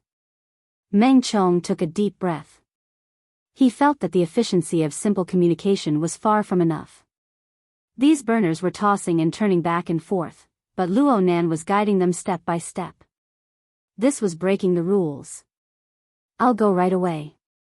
I'll be back soon. This time, Meng Chong not only needed to replenish the syncopator, but he also needed to call for help. Compared to the military, the Blood Flame Order's strength might not be enough, but in D City, how could they not be able to form a team of 30 to 50 people? He remembered that Luo Nan's previous words had the meaning of, the more the better. Meng Chong bowed towards Luo Nan and left in a hurry. His flying car had already become Luo Nan's experimental tool. Fortunately, this place was under the jurisdiction of Aber Manor. Running back didn't take much effort. Luo Nan could feel Meng Chong's sudden sense of urgency and competitiveness. He was happy to see this happen. He looked at the time again. It was almost 9:30. Time was ticking away. If he had to go out to sea in the afternoon to do an in-depth experiment, he would be pressed for time. Unfortunately, some things could not be rushed. Luo Nan pondered over what he should do when there was a gap. At the same time, Zhang Yingying, who was in charge of the mirror, silently leaned over and gave him a close-up. "Hey, are the chestnuts ready?" "Huh? You just said that you need to give an example. You said you swallowed half of it. Don't you feel full after all this time?" "Oh, I almost forgot." Zhang Yingying wanted to give Luo Nan the camera, so she naturally had to follow him. It was impossible for her to take care of the burners' team-building activity. As for Shinhe, he couldn't even take care of himself. How could he spare the energy to film? The camera position was completely random right now. There were only a few crooked close-up shots or scenes that flashed by quickly. Shinhe's rigid first-person perspective was completely immersed in the scene, letting the entire world's audience feel his nervousness. There was nothing else aside from this. At this time, everyone could only rely on Zhang Yingying. But now, she must have done this on purpose. Right now, Zhang Yingying was enduring the curses of many regions of the world, but she also received the same amount of praise. Xia City's papercut was already slapping his thigh in excitement. "You should have done this a long time ago. Those burners are going to be used as equipment, not for class." Praise was like clouds in the group and in the circle. Zhang Yingying's eyes curved as she smiled. She took on the posture of a popular host and host. "Come, Professor Luo. Let's take advantage of the time we have now to fulfill our promise." "You have time, right?" In the end, she still felt a bit guilty. "Yeah, no problem." Luo Nan pondered for a second, then he began to enter the main topic. "Where was I just now? Give me an example." "Give me the example of the random segmentation of the life layer." "Oh, or the super configuration theory?" Luo Nan nodded, continuing his previous train of thought. "Yes, the segmentation and the super configuration theory. What I mean is that the most important thing to do in order to accept this theory is to do a good job in segmentation and reconstruction of the foundational components." Zhang Yingying automatically took the role of a supporting actor. She inserted an advertisement in passing. "Do we need to use a syncopator? Of course it's good to be good at using tools, but just a syncopator isn't enough.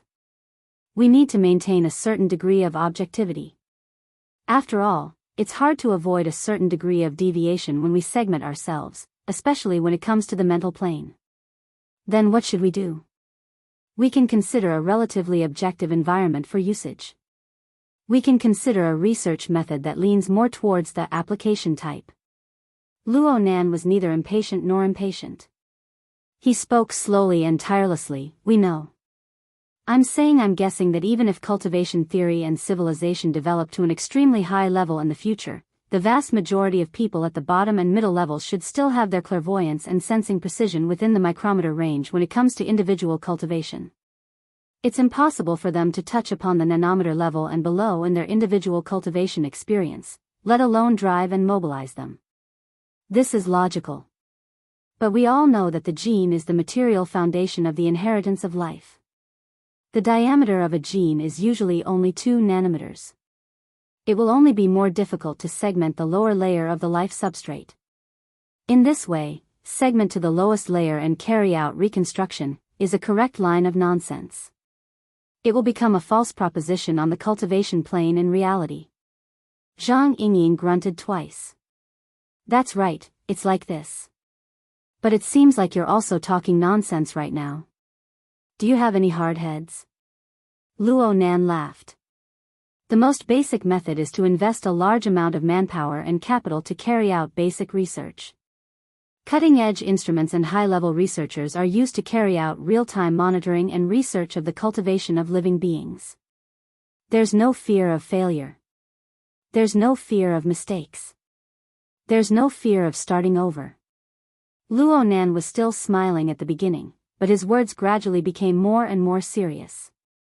Especially the direction of logical reasoning. It corroborated with his memories of the relay station. The relevant scenes and fragments became more and more vivid. He vaguely saw Yang Lu standing in front of him with a solemn expression. Laws are laid out like a pass. Corpses are piled like mountains. It requires the correct direction of evolution, a perfect research system of genetic science, powerful social mobilization, and extremely bitter sacrifices, including lives and morals. No one is willing to pay such a great sacrifice. But this is necessary if one wants to cross the natural barrier of racial evolution. Luo Nan couldn't help but think of another person. Gym Master Show. There were some things that didn't need to be personally explained.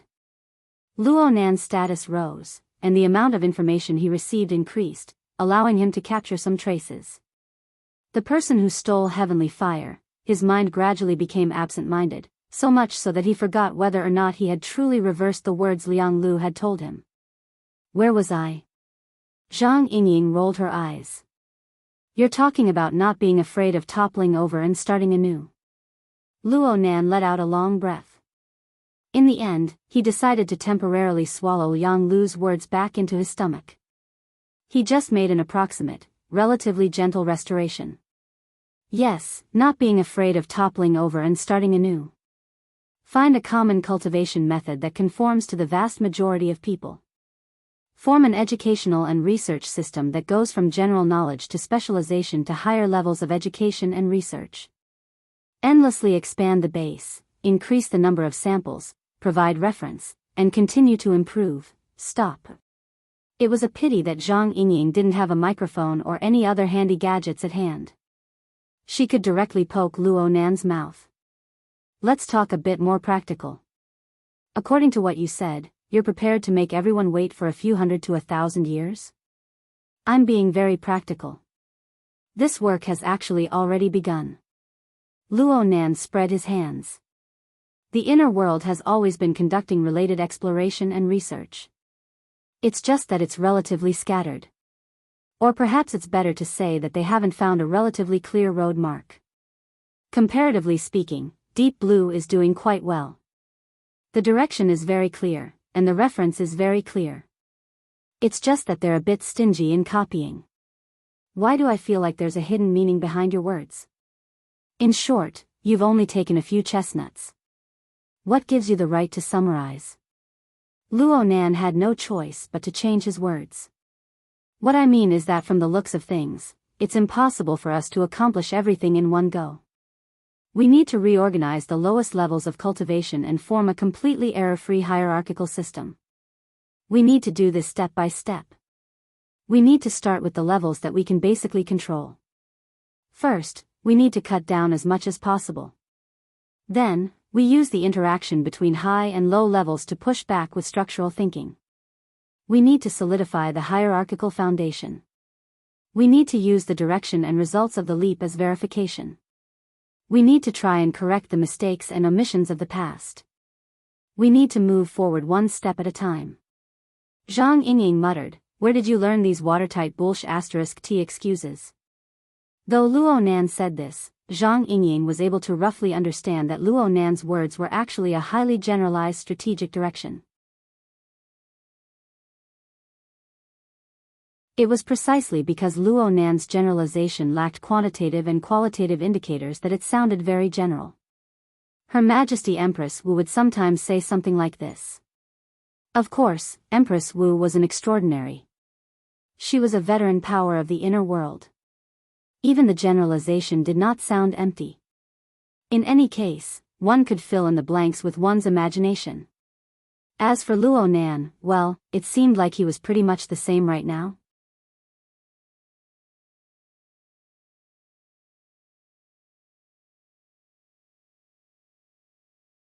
Chapter 966. Zhang Yingying rolled her eyes. She felt that she could not let this person be too mature and affect the results.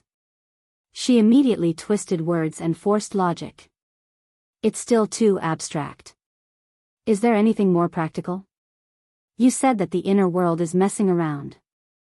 When did I? Didn't you? That's what you meant. Since you said it like that, aren't you going to take out a relatively clear road sign? Or do you want us to follow in the direction of deep blue? Luo Nan shook his head. There's no need for that. Look at the burner. It's extremely effective on the visible level. There shouldn't be too many problems if we extrapolate from this. The prospects are very broad. However, looking at the current form of realization, it's still just an illusory tinder. Illusory? Tinder? Aha. Human body modification is a path. It's a path that cannot be avoided. However, if we can't explore the genetic level and affect the life and death of the life solvent and the logic of inheritance, there will always be regrets. Then, why don't you cut them up a bit? I think you're quite good at it. Zhang Yingying winked. She wished for the whole world to be in chaos. Unfortunately, I can't do it. Luo Nan spoke the truth. My methods are essentially illusory. They are still constructed on a conceptual model and not on a solid foundation. Can you explain it a bit more clearly? What I mean is that I still use the reverse interference effect of soul strength on the fleshly body to build an ideal model for igniting the format of fire. If there comes a day or some extreme environment where soul strength is unable to be used, then this model will collapse and fall apart. Soul strength is unable to be used? Zhang Yingying was half on the mental side, but she had no experience in this area. She could only use her own knowledge to make guesses. Are you talking about the situation before the era of distortion, before the emergence of supernatural powers? Oh. That is a space-time environment worth researching, but I won't go that far. I'm just saying that a true tinder should be under the natural framework of life, form, and soul. It should go through a cultivation-style arrangement and automatically ignite a kind of qualitative change. Of course, it certainly requires a certain external space-time environment to catalyze it. Inside and outside interfere, complementing each other. The topic had flown into outer space. How could she bring it back? I'm waiting online. It's urgent. Actually, Zhang Yingying could see that every word that came out of Luo Nan's mouth seemed to be backed up by evidence. It was more like a description than a deduction. The problem is, what you see, Uncle Luo, is something that we mortals can't see. Zhang Yingying didn't know how to continue. Fortunately, Luo Nan took the initiative to change the direction. What I'm saying is just to express one thing. The things that I'm going to talk about next are all on the applied level. They won't touch upon fundamental theoretical research. I'm unable to talk about things that I don't know. Preface, introduction, it's really long. Zhang Yingying couldn't hold back from ridiculing him. But she had to admit that after Luo Nan's lecture, basic research in the field of supernatural powers, especially the related directions, had increased quite a bit. Moreover, this guy definitely wasn't just saying whatever he wanted to say and hiding a script in his head. Trying to stir up trouble again? She had to continue playing the role of a supporting character. Alright, everyone understands. Today, Professor Luo will be lecturing on practical skills. Which aspect? Luo Nan flexed and extended 3 fingers in succession: hierarchy, structure, and ascension. Without basic logic, it's impossible to talk about hierarchy and ascension. Then I can only talk about the middle part. He withdrew his index and middle fingers, leaving only his thumb. He wiggled it twice. Right now, we can talk about how to make a fuss about structure. We can try to segment supernatural powers. We can indirectly derive them. We can carry out self-perspective and analysis methods. Zhang Yingying's gaze swept over the strongest source of light on the beach. She blinked and had an innocent expression. Professor Luo, are you going to teach us how to segment burners? Before her voice even fell, powerful curses were unleashed from all over the world, even from many regions that exceeded this scope. Luo Nan laughed. Nope. Actually, I don't recommend starting with burners or the dynamo cores. It's not because they're bad, it's because they're too good. Zhang Yingying continued to act cute maliciously. I don't understand. Luo Nan was still gesturing with his thumb. Sister Yingying, do you know about the thumbless theory? Yeah, I think I've seen it somewhere before. Luo Nan spoke neither too fast nor too slow. He had been teaching for over half a year, and his experience had grown richer and richer. He had gradually forgotten what stage fright was. This is a metaphor put forth at the end of the last century. It is said that in the process of human evolution and development, nimble hands played an extremely crucial role. The evolution of the thumb brought about a stable grasping ability, and it possessed a decisive power.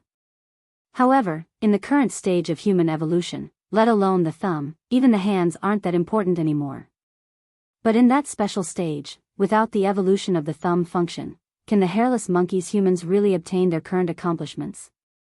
A more typical example is the scaffolding outside a building when it's built using traditional methods. When the project is finally completed, the only thing people see is the skyscraper. Who would care about those steel pipes and bamboo strips? It seems like we don't really use them now. But in the last century, the century before that, without those steel pipes and bamboo strips, how could we talk about high-rise buildings? This saying is still valid in the field of supernatural power research. When we face a highly integrated result, we only know that it is necessary, but we are often unable to find its sufficient and necessary conditions. This is because the once important but now useless link has been hidden away. It has even been streamlined. We can only see high-level reality, but we can't see low-level history.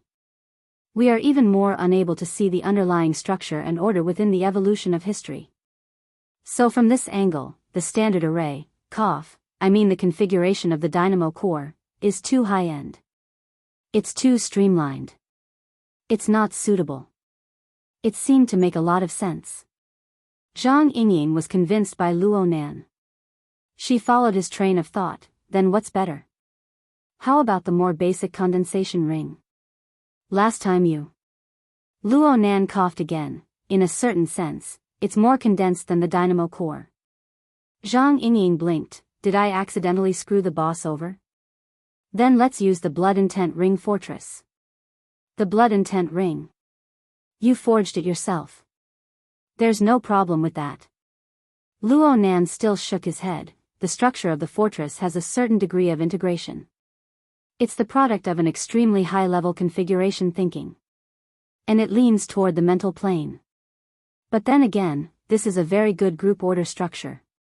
Though it's forged from soul strength, the subjective thoughts are nearly chaotic after taking shape. It embodies the objective order of the mental plane. It's very rare. You can try it yourself on the mental side. Use the syncopator to do a few rounds of segmentation. It should be beneficial for grasping the logic and state of the birth and death of soul strength. Zhang Yingying patiently waited for him to finish his advertisement. Only then did she retort, you can't do this, you can't do that. You need to find an angle to cut in, right? Luo Nan's gaze spun around the beach and the mist of the sea. In the end, he pointed at the camera. If you want to talk about a more suitable one, then let's continue using Brother Papercut as an example. Papercut's excited mood was no longer there after Professor Luo flipped him over again. His chest let out a thump, and he felt all sorts of mixed emotions. It was very complicated. Di Weiwu patted Papercut's shoulder and sighed. I don't know if this is a good thing or not. Get the hell out of here, you little brat. Yes, Papercut was able to discern the main meaning of this curse. Nervous. Really nervous. Professor Luo Yuan, please be lenient with your words. Papercut wanted to send a private message to beg for mercy, but in the end, he was too embarrassed to do so. Luo Nan, who was thousands of kilometers away, continued to speak in a logical manner. Remember what I said before? Brother Papercut divided soul activation into two schools, the control school and the activation school. Looking at the current mainstream of cultivation, no matter how exquisite the control, it is bound to be limited by sensing ability. Its precision is limited. It is also affected by one's cognitive level. Its potential is also limited. 1 is 1. 2 is 2. Don't even mention the limitations of equipment. Brother Papercut gave me an arm guard in the past. It corresponds to precise control. It is very exquisite, but I have never used it. Luo Nan laughed as he spoke. He faced the camera and made an apologetic gesture. Next to Papercut, Di Weiwu giggled foolishly. But when he saw Papercut's twitching face, he stuck out his tongue and hurriedly closed his mouth. Actually, the path of simulating spirituality has great potential as long as I change my train of thought a bit and transform it with superconfiguration theory. It is worth researching. Today, I'll focus on this. Di Weiwu endured for a second, but he finally broke through. He reached out and poked Papercut's fat waist. Uncle Papercut, Brother Nan says that you have great potential. Papercut still didn't speak. Only his breathing became much heavier. His eyes were wide open as he stared unwaveringly at the projection screen. However, Luo Nan didn't enter the main topic. He just gave a simple introduction to the foundation of the superconfiguration theory. It was how all things were divided into 3 levels, the material level, the life level, and the fantasy level. Within these 3 levels, the most basic material level is mainly the accumulation, nesting, and action of objective matter. It acts within the nonlinear natural chaos to give birth to life. It is the cornerstone of the level, and it is also the most common reaction environment. The highest end fantasy level has limitless upper limits. As far as I understand it, it is mainly thought and connection. With human thought as the benchmark, one's thoughts are connected to 10,000 miles. One's thoughts are beyond the heavens. This allows 2 completely unrelated things to interact with each other in accordance with the dual order of nature and the thinking of life. It represents the framework, the regulations, and the extension of order. As for the middle life level, it acts as the hub. It leads up and connects down. The most important thing is the structure. It needs to embody the unity of contradictions. It is used to support the nonlinear natural chaos and the thinking of life with a high level of order.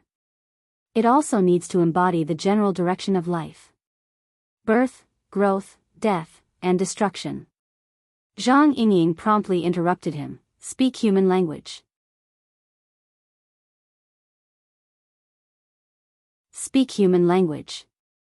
Luo Nan was very innocent. There are people who like to hear it. We need to think for the majority of people. And didn't you want to talk about application? Why are you talking about theory? I need to talk about the general sequence of events. The next demonstration is to demonstrate the structural deduction and changes of the middle life level based on the general trend of the 3 major levels. I feel that this is the direction of application of soul activation with great potential. Luo Nan rolled up his sleeves in all seriousness. Zhang Yingying didn't think much of it at first, but her eyelids twitched when she came back to her senses. You're just a mass of water vapor. Aren't you afraid of being seen through and humiliated by playing this sort of operation? Oh, it seems like there's nothing to be afraid of. Luo Nan's movements were rather calm and natural. Right now he really was like a magician about to perform. He extended his hand and stroked the sand beneath his feet. Next, we'll use the logic from before on the sand table of the material level to demonstrate a few structural combinations. I'm doing my best to follow the nature of the life level. The theory I'm referring to can be simply called fantasy configuration. The basic operation and interference methods come from the techniques Brother Papercut taught me. Of course, I'll have to use the logic of fantasy configuration to edit it a bit. You don't mind, right? I don't mind, Zhang Yingying answered extremely straightforwardly. It was Luo Nan's turn to roll his eyes. I'm asking Brother Papercut. I'm waiting for a private message. Luo Nan's voice had yet to fall when Papercut's confirmation arrived at the same time as Zhang Yingying's low sweep of her leg. So fast. It seems like it's still early in the morning over at Xia City. Hee, it's because of you that their nest exploded. But then again, aren't we the lucky ones? Zhang Yingying very maliciously changed the scene, giving a short shot of the 7 burners on the beach not too far away. Between them was the sand ball. It was so flat and bumpy that no regular shape could be seen. The sand ball represented a nervous process of adaptation. It formed a stark contrast with the casual and natural conversation over here. Luo Nan chuckled. He didn't say much. Then, he truly began his demonstration and explanation. Right now, I'm going to use the blessing of soul strength to give this material sand table an initial condition. It doesn't matter if the individuals on it are alive or not. They must have a foundation of mutual induction and interaction. This is also the starting stance and basic principle of soul activation. Sufficient, multi-angle, and multi-level interference. Luo Nan's gaze moved downward as he spoke, and Zhang Yingying's camera followed closely. A portion of the beach by his feet suddenly darkened in color. It appeared to be a bit moist. At first glance, it looked like a bottle of water had been poured over it. A second later, the moist sand began to boil. At first glance, the sand under the camera looked like a pot of corn soup that wasn't too well colored. Because of the density of the sand, it had an extremely eye-catching viscous feeling. But then, Zhang Yingying gave a close-up shot. Everyone immediately saw that every grain of sand in this pot of viscous soup was actually relatively dry. They weren't stuck by the soup, and there was very little contact between them. This pot of sand felt more like iron sand under the action of a magnet. It was magnetized within a magnetic field, attracting and repelling each other. And when the force used exceeded a certain threshold, the sand would push against each other and gush upwards, forming an extremely tensile bubble. Soon, the bubble would burst open, returning to the lower layer, and the cycle would repeat. Zhang Yingying felt dizzy the more she watched. She couldn't help but ask, why is it like this? What are they doing? That's a very good question. Luo Nan was already standing to the side, watching with folded arms. The truth is that they're doing things to each other. You're tuning into the Romantic Tales YouTube channel. Don't forget to subscribe and join us on this journey to catch the most captivating stories.